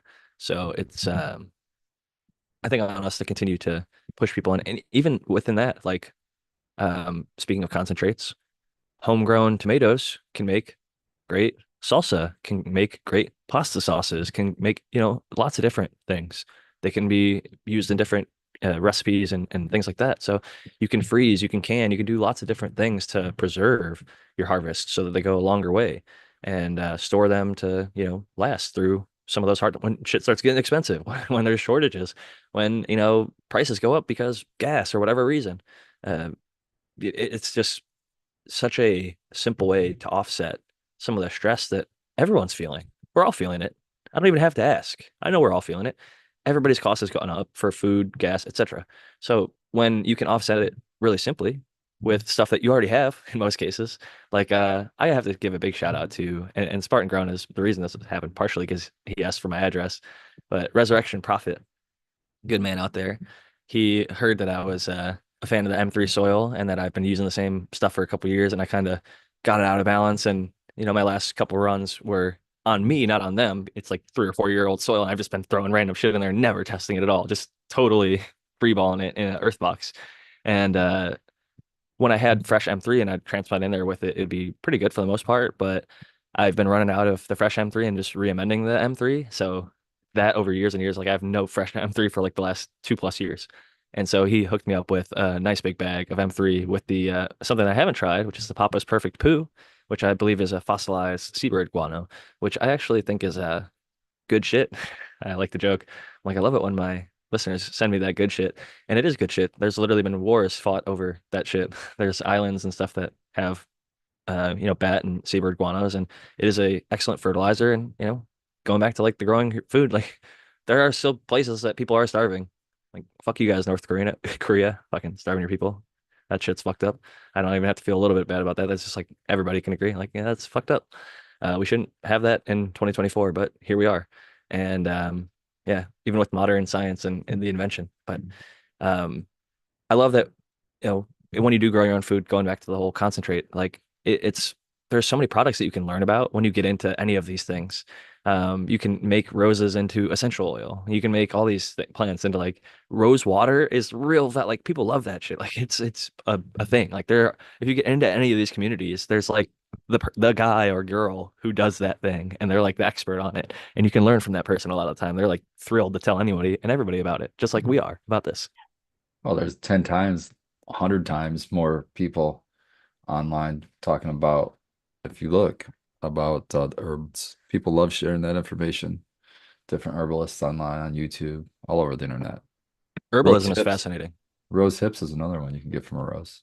Yes, that is another one, and another one that people love, and interesting smells and flavors that can be added into lots of different things. And so much of what we can learn here I saw people that use bubble bags to like make rose bubble hash essentially, just like for the fuck of it, just to see what would happen. And it was really interesting. Like they got like a really uh potent, like almost like a essential oil out of it. Like it did have some sort of resin and stuff on it that came through in the bag, so it was screened out. So interesting process there. Oh, interesting. That is interesting. I often thought of trying to do that with with the RSO process, just make a tincture, just use whatever plant material, like some lavender or something to try to make some lavender oil. I don't know. Lavender oil, I think, is made with steam distillation, but it's a fine, that's the thing is like in herbalism, when you make tinctures, there's alcohol is not the only choice. There's three choices. There's either alcohol soluble, there's water soluble, you can make tinctures, and then there's oil soluble. So it could be an oil that you have to use to strip it. It could be, and then some will mix them together so that they get a little bit of both. Like, oh, I'm going to strip what I can with the water solubles. I'm going to pull them with water, and I'm going to pull the oil. You know what I mean? So it's an interesting wormhole to fall into for sure. You can do vegetable glycerin with certain things too, right? Glycerin. Yep, yep. Yeah, yeah. That's used a lot. That one's But you know what you controversial a made me little bit. think about talking about all this? There's like some herb, thyme or rosemary, I think it's, or basil, that has like fucking resin glands on it. We could bubble bag the resin glands off of a fucking herb like that, and it should be stupid potent, man. Like holy basil, that'd be a good one. The basil that is grown in California, holy shit, it is so good. I would It think smells. anything that's super aromatic, anything like that, like lavenders, all that stuff. I think you should try the lavender. And I like that there's no hard and fast rules, whether it's cannabis or lavender. Like, yeah, they might steam distill it. as like the standard practice of today, but 100 years ago, 1,000 years ago, whatever, like they were using whatever they had, fats, oils, water, and it worked. It fucking worked. They made it. They steeped it. Like my wife was a cocktail competition person for a long time, and she would make like tinctures out of certain like flavorful alcohol, like things that she would soak like oranges or whatever it was to like get more of that flavor out of it to use that in the mixed drink to bring it out even more. And it showed like Tal was talking about earlier when like you get high like the enhancement, like you can pick out a certain flavor. Like when you hit a cocktail or any food recipe or like something like that just right, it's hard to pick stuff out, but like sometimes the blended flavors are like you can really isolate like, oh man, there's a little bit of jalapeno in there, and then like there's so much, whatever. It's really interesting to be able to suss out what's in something, especially when you don't know. It's sort of like a blind taste test, like, and then I love when you have the option to go look at the ingredients, like you're saying, and you're like, oh, I did taste that in there. Like, that's kind of weird. I wouldn't have expected. Sometimes there's random stuff that gets thrown in to a product, and after you try it, maybe if you're not like myself and I just jam random stuff into my mouth, if it seems healthy enough, or if somebody offers it to me like a client or family friend, etc., I'll just fucking eat it and pay with the consequences later. Yeah. Anyway, it's always good to be sure of what you're putting into your body, whether a food or medicine or otherwise. And I always advocate people do their research, even about cannabis. Like if you think what we're saying on the show is hokey poke, go look it up. I think a lot of what we say is backed by the science, and like I think in some cases we're actually ahead of the science in terms of like cultivation quality. Show me any scientist who can grow like Noah the Grower or Spartan or Tau or even myself. When I put together a good run. I'd take my stuff over any of the. We've covered probably 15, 20, 30 different white paper articles. We've looked at all of them from everywhere, from Israel to Canada to some even maybe in the US and the hemp studies and things like that. And not a whole lot of like 9 or 10 out of 10s out there. I would say like the highest I've seen is like 4, 5, and 6 out of 10, if I'm being honest, like generous in some cases. There's like We one and can never twos. see. Sometimes you don't even get to see the plants. That's the most frustrating thing. And that would generally indicate that they're probably going to look like the other ones that we have seen. And then like the ones that they don't show them or show them very little, it's like what you do see looks bad.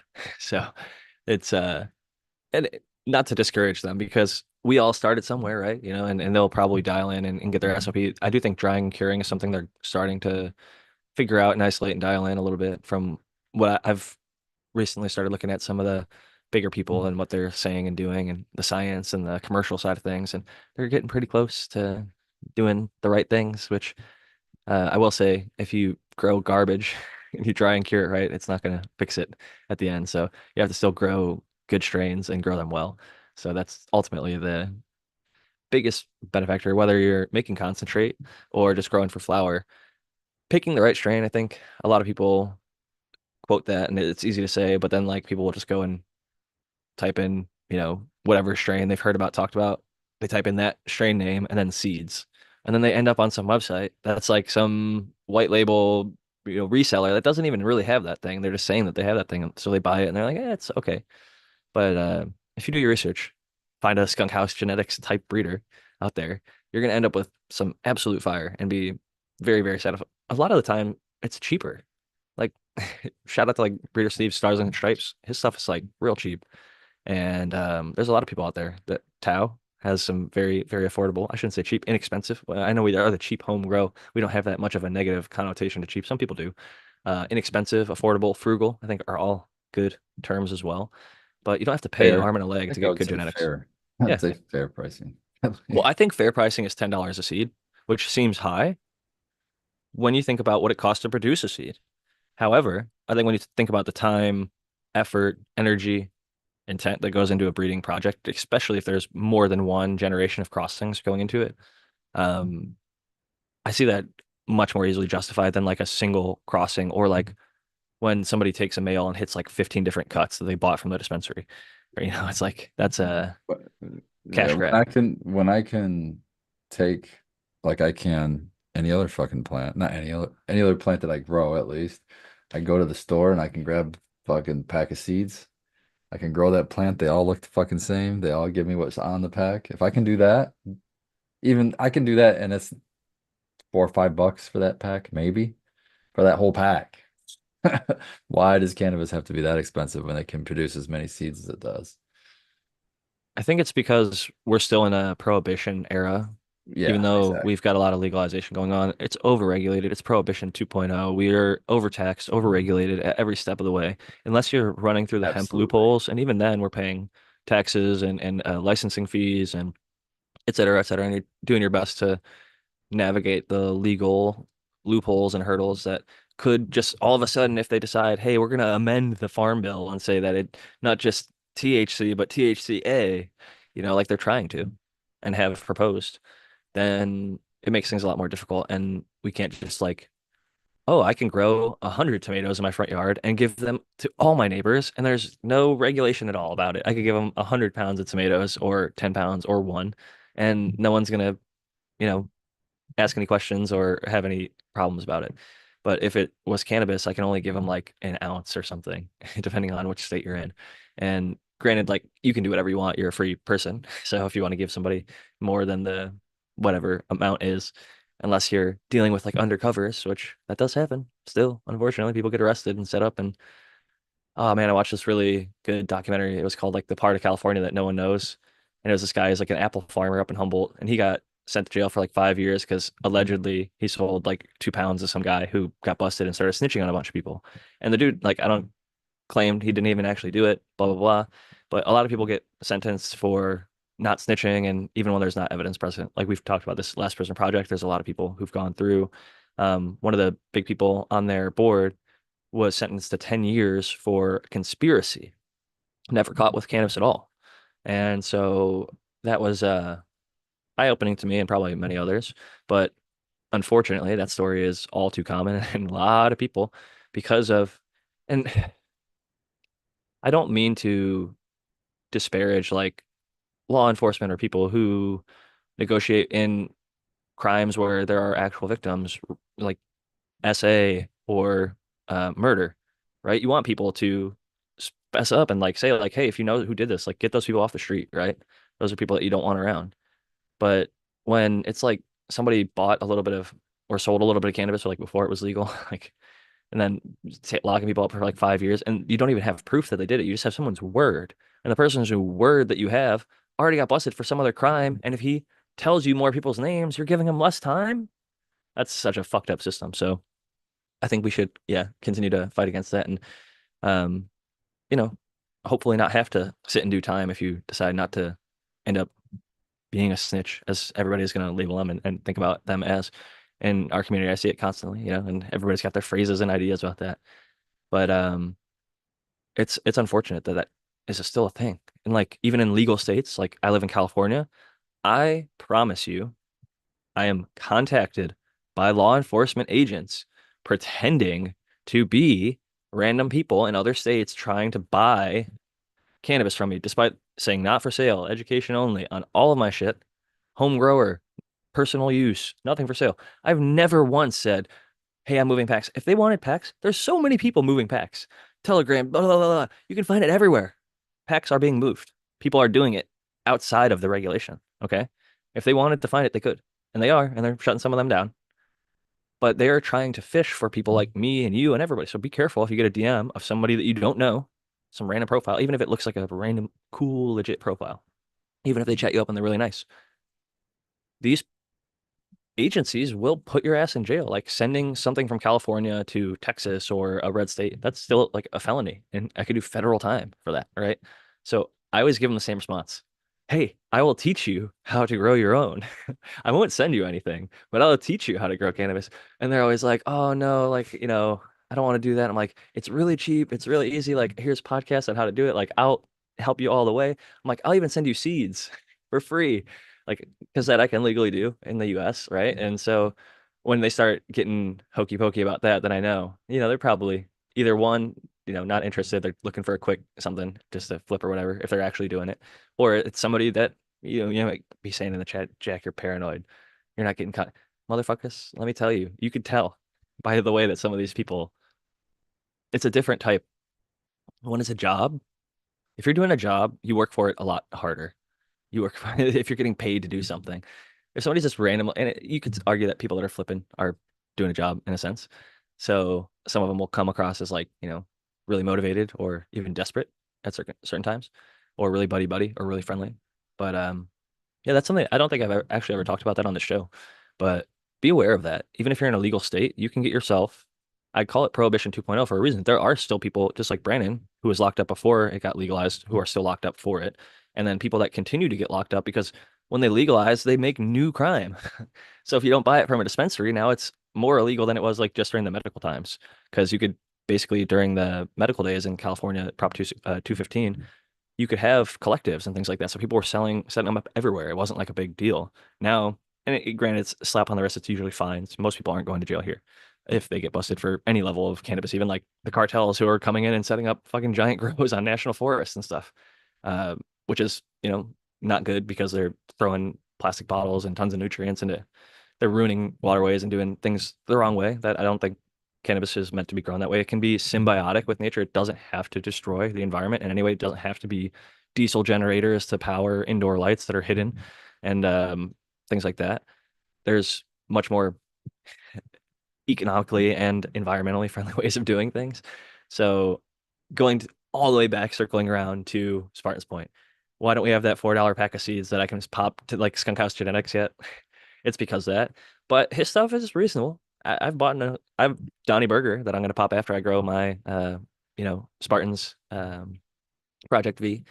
But I will say it was worth every penny. Even if you have to save up, I think sometimes it's even like what, $10 a seed, or even if it's double that, I think 20. If it's really like something that you've seen people vet and verify and really, really preach and advocate for, like I have no connection with this guy. I don't even know him. I can just appreciate his work from afar because it's getting a lot of love in Michigan, independently of me or anybody else. Spartan and his whole crew and lots of different commercial people are running, not just the Donnie stuff, but like GMO. GMO is, most people don't even associate that with him, but he's the one. He's the guy. And he's got the stories and he's got the proof, the provenance. You can go back through Skunk Master Flex 1 and see when he found it and when he started talking about why it's called GMO and why it's not garlic mushroom onion, even though a lot of people think that, even though it smells like that, even though it tastes like that. It's really confusing. And people tell me that all the time. Oh, it's garlic mushroom. Yeah, okay. But that said, the guy who made it is still alive. That's what, you know what? I just have a goal in my head. And when you make goals, like I mentioned a Yo, few weeks invite ago, him on the I'm gonna show. invite him on. Reach out. Let's get him I'm on gonna here. reach out. I'm gonna reach out because he fucking makes killer shit, and I'm hyping him up all the time. I'm gonna be like, hey, we really respect and appreciate your stuff. We grow it here. I'd love just to have you come on and talk about making the process because I'd love to hear it. How long did it take to make that Larry OG F8? Maybe those interviews are out there somewhere else, but I haven't found them. And like in the Josie Wales case, like we're the only fucking interview with him. I've looked around everywhere and you can't find it anywhere else. So like the GG4 guy, Josie Wales, he came on the show and straight from the get, like said, this is Yeah, exactly what happened and how I did it. Like, from the horse's mouth. There's nothing better than that. that'd be great. I'd love to ask him if he's getting more Donny Burger seeds. If he's gonna make some more. I hope so. I mean, We've he's got a gotta female. have We popped a the pack. We got tools. one female. So Dang. I've only so grown one female out of my pack so far, and I think I've grown half of them. So it was fire though. I should have kept it, even though it was like it was stupid because mine was a 9 out of 10 and my buddy's is like a 10 out of 10. So I'm just like, well, 9 out of 10 is not good enough. And like I'm not, because he's an older guy and because of the pandemic and stuff and just the way life works out, I'm busier and growing more of my own, and my wife works in the industry now. I don't need to like be in touch with him because I used to pick up bud from him. I'll be straight up honest. Like when he had overages and his amount, we'd swap and exchange and do this and that. But he was like one of my mentors and he's an older dude. And now I don't see him all the time like I used to. I used to see him, every 2 weeks. I'd be over, hey, how's it going?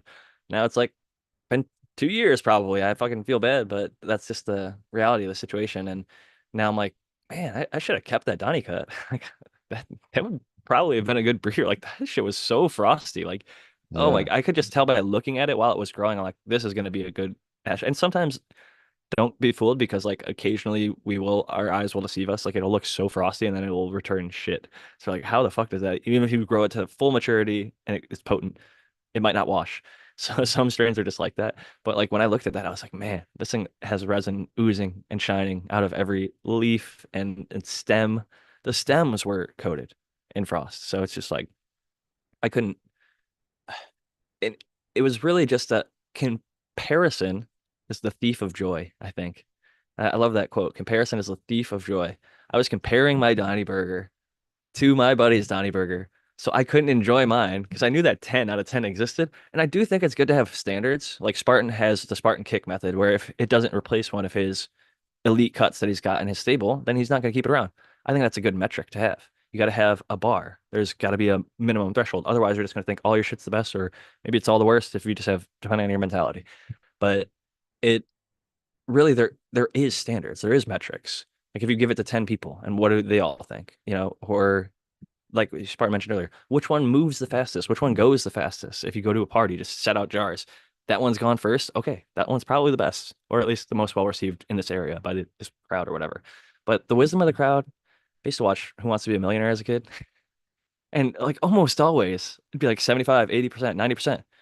And they'd be like, all right, I'm going with the crowd. See, final answer. Boom, correct. The fucking people are smarter than we give them credit for. I know it's easy to think like there's a lot of stupid people out there, especially if they disagree with you or have different views on anything.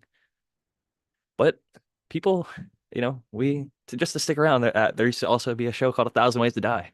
And it shows like all the different ways that you could die, like tragically and like bizarrely and things Yeah, like you don't that. want to watch that show, man.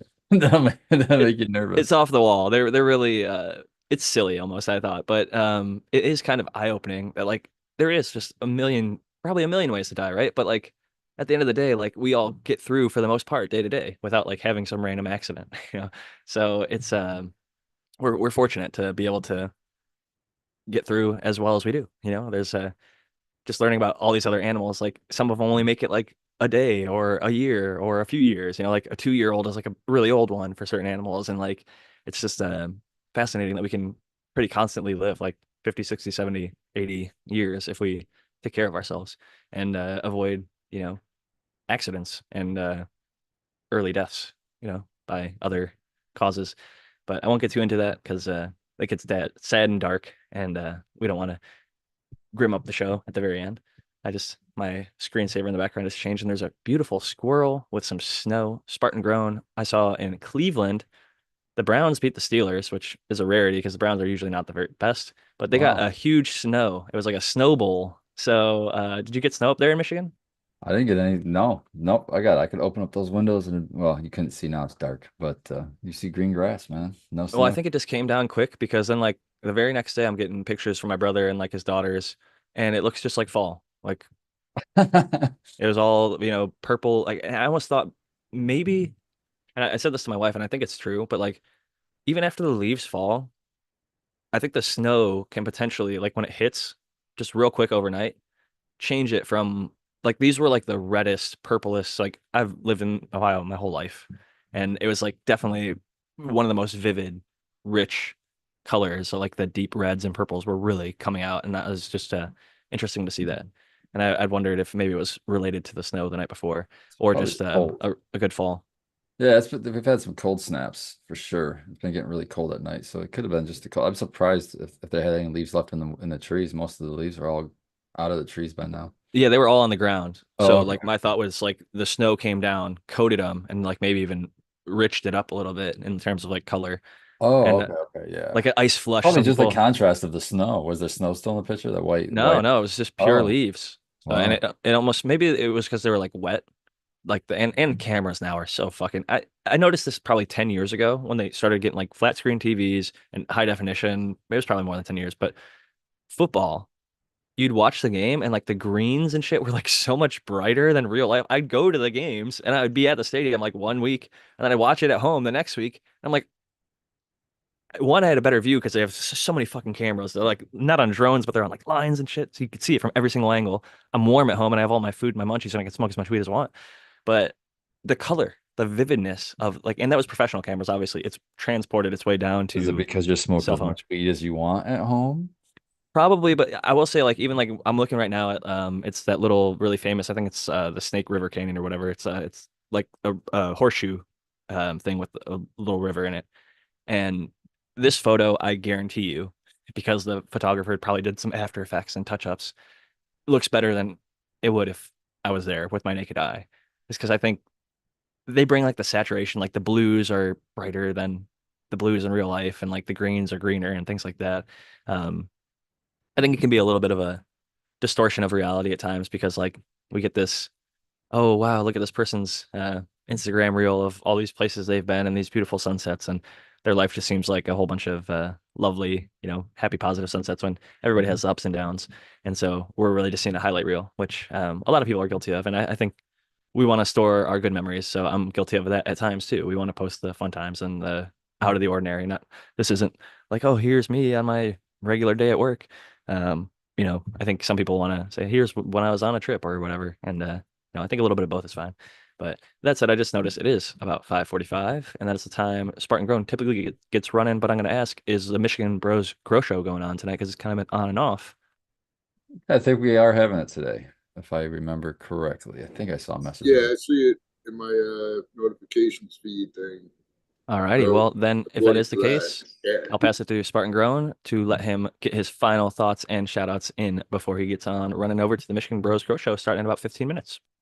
All right. Well, thank you, Jack, and thank you everybody else. Thank you, panel. It's awesome to always come on here every week to catch up with you guys. But we're getting close to Black Friday, so and for cheap home grow, that's the best time. Save your money. Well, actually, this probably most people's Black Friday sales are going right now, so check them out. This is the time to buy if you need an upgrade to your grow room. Probably Black Friday and 420 are probably the best sales of the year. 710 now is starting to get a little popular. Um, but Black Friday's pretty much the king. Christmas maybe a little bit. Other than that, I can't think of anything else. Love you guys. Love you, chat. Much love to everybody out there. Keep growing. I Keep agree. growing. Black Fridays are the Is that best deals. fun? Even the 420, like it seems like Black Friday one ups it just a little bit. And now that Christmas is like hyped up so early, I feel like Black Friday is like when Christmas shopping starts. So that's what people are going in big on the Black Friday deals. Cheers, Spartan.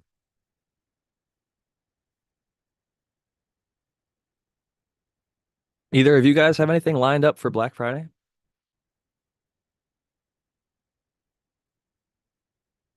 Not me. I will.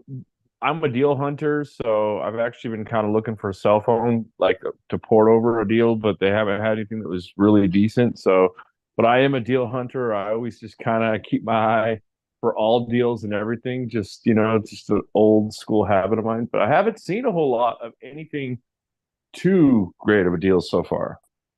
Yeah, Fragrant Fellowship again, formerly OG. I think he got banned. Fuck Instagram. He asked me if I had any Black Friday deals, and I was like, I've got all my shit already. Like, I got my light, I got my nutrients, got everything, I got my seeds. Like, I'm actually like the worst person to ask for this. And funny enough, the only thing I'm getting on Black Friday, me and Lady Greenstock are going to Target to get some Taylor Swift vinyl. So there's that. Dude, my wife works at Target, and I heard about this Taylor Swift thing, and it's kind of funny. Full circle. We were just talking about that. It's funny you mentioned it. It's gonna be busy, and yeah, the Swifties are. I will say, they tend to be sweet, kind individuals. So it's not like I don't think people are gonna be getting stampeded necessarily on the way to go get it. But yeah, they're very, very supportive fans and followers. But Tao, is there anything that you're thinking about picking up maybe on Black Friday? I know sometimes when you move and reset, it's you got to get some new things or restart some stuff for different spaces. Any thoughts or ideas on maybe what you might be getting planning for Black Friday? No, but I wish I could find a different space though. But no, I really I'm not looking for anything right now, and I'm kind of like Noah, but I really haven't been looking to buy anything. The necessities I get like extra, but I have my worm bin going now, which I hadn't had for a while, and I got a whole bunch of stuff already, like dry amendments for making super soil kind my super soil. So I'm pretty good. I'm definitely got to get my water checked because I got this stupid test strip that tests for everything, but yeah, I don't know. This is something I don't trust about the water. It's freaking me out. So I'm not, yeah, I don't know it.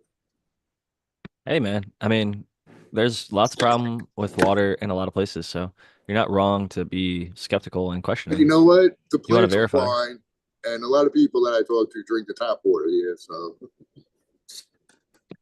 From a taste perspective, that always just blew me away. I just maybe I have a really sensitive palate, but tap water just doesn't taste good. Like I was a resident advisor in college for 1 year to get free rent. I was definitely broke in college, but free rent and a little bit of pay. We had students from all over the world. Now it's like the international floor slash co-ed floor. And the couple of German students would come up and say, "Is the water from the tap safe to drink?" And I'd say like, "Yeah, it's safe to drink. You know, it's clean. You're not gonna like get sick or like die." And so it's safe in that regard. And so like the one guy's like, "Okay."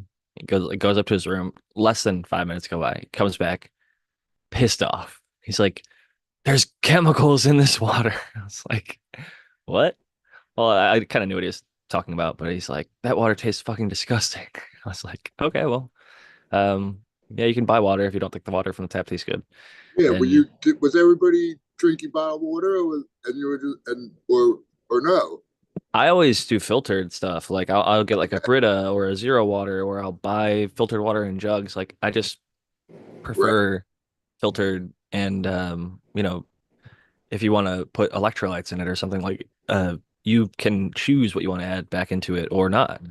Um, I think like famously like McDonald's and other places like their water has like a certain electrolyte that's supposed to taste like a certain way to complement their food or some shit. That might be just total rumor bullshit, but they do have electrolytes and it's a very small amount, not enough for like hydration or anything. It's just for taste, literally to make it more palatable, allegedly. But sometimes like I've had that water in the past and it'll like I don't know, man. I feel like it fucks with your stomach a little bit.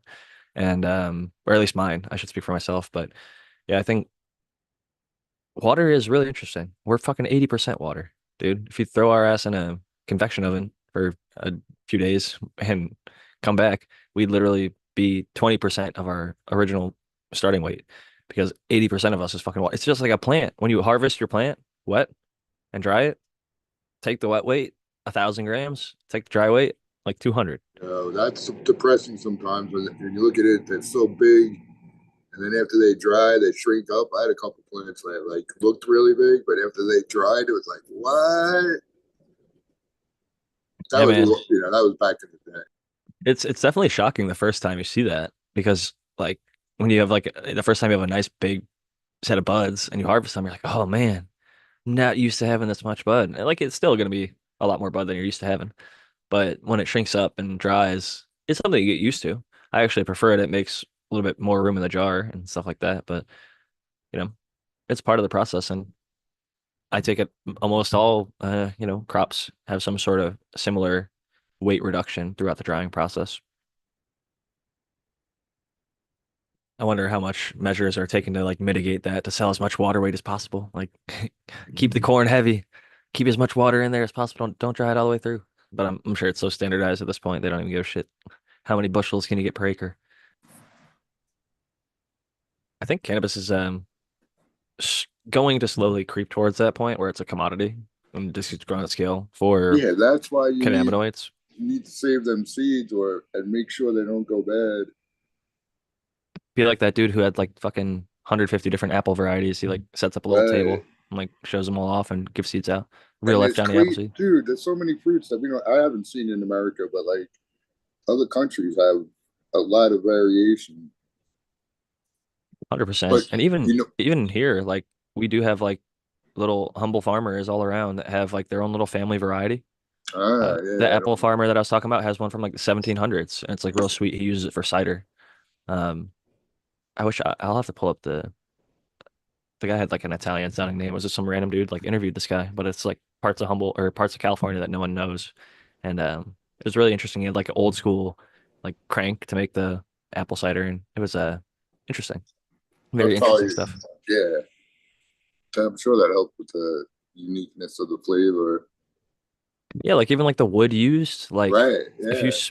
if you dry something on like hickory or if you smoke something with like hickory or applewood, or even dry it in like a cedar cabinet, like it has like a musk to it in a good way that's like a little bit woody. And yeah, I think that even like growing it in a wooden cabinet or around enough, if it's tight enough confined space, it'll start to implement some of that flavor into the product. And it's a really interesting proposition because different types of woods do possess different types of like my buddy. He bought a house. Well, no, he didn't. I was a kid at the time. His parents bought a house that was a grow house, and they like didn't realize it. I don't know if like the disclosures were there or not, but I think that it said like downstairs hydroponic gardening like equipment or something. And they went in there and it was like a really like this is a long time ago. But like the walls were like lined with like bamboo or some shit. And they had I think they had like blurple lights, but it was just it seemed real space agey to my friend's parents who were definitely not cannabis people. And And the previous owners left it all intact with the lights I and think everything. they got busted and it was Oh, like a asset forfeiture. okay. And so, yeah, there was like at least one light left behind and like a maybe like the veg or like mother room or something. It was mainly like it was like a closet, but I think the whole entire basement was being used as like a grow. And they just took out everything except for that little spot. And it was all lined. It was just weird. It was a really weird Ohio in this time. Like there's a lot I say some of this shit and like people are like, what the fuck are you talking about? But yeah, like and this is a verifiable story. I just like to tell it because it goes to show how crazy shit got in like the 90s and early 2000s. Look up alligator protecting cannabis grow in Cleveland. And it's an actual fucking thing. Like this dude had it might be a crocodile or an alligator, In but he was Cleveland, no less, huh? in Cleveland. And that's where I'm from, born and raised in that area. My family's originally from Cleveland Heights, but the man, the fucking alligator guy, and he like got out and like immediately like rented a commercial facility and started growing again. So it's just like the fucking balls on this guy. And he was like using it to like threaten and intimidate people. I don't think that he actually ever fed anyone to the alligator, but he would threaten to. And so yeah, crazy shit. So that was definitely I felt like trumped my crazy ass stories that I felt like were pretty mild when you're used to hearing about and seeing shit like this actually happening. So interesting city, interesting area.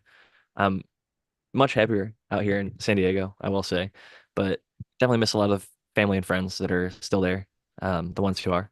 And I go back occasionally, like once a year ish, depending on how things go. But yeah, all that being said, we're coming into the final 3 minutes, and there's three of us. So I'll pass it first to Noah the Grower for any final thoughts and shout outs. Right on. Yeah, I had a fun time. Real quick about that alligator. What a bad beat for an alligator to be in Cleveland. That is cold for an alligator.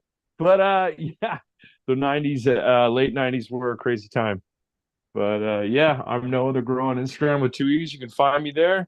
And happy to be here and see you guys next week. I'll say this. If it's gonna be somewhere in Cleveland, thank goodness it was in a cannabis grow because it's hot, it's humid.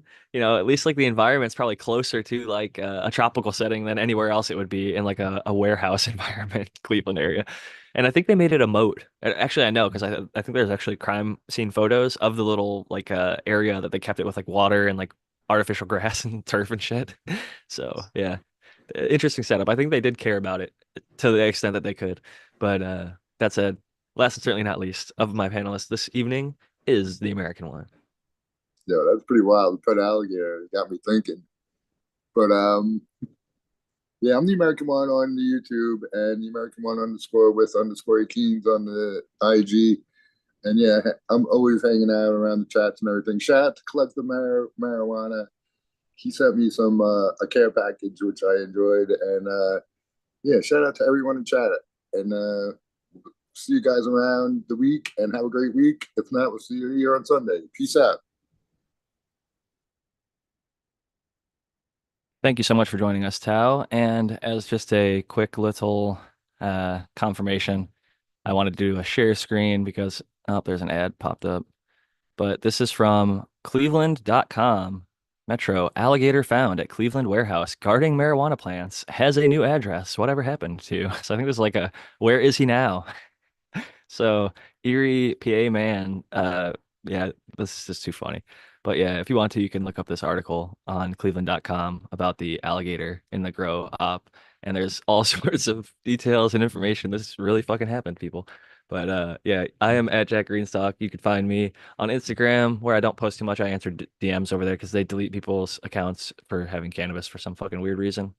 Jack_Greenstock is my backup account if they ever do delete my account there. That's also my name on X, formerly known as Twitter, where I will be posting this tomorrow at some time when I have availability to. And if you want any of my products like Velvet Punch seeds, the F3s, or 50 strains of green. I've still got less than 20 copies, but I still have a few available on 50strains.com. I'm still doing 50% off. I think I might do a little like buy one, get one or something on Black Friday, but I think I'm gonna, I don't know. We'll see how it goes. So, uh, yeah, look forward to all that stuff. And peace and love, everybody. Catch you all in the next one. And yeah, cheers.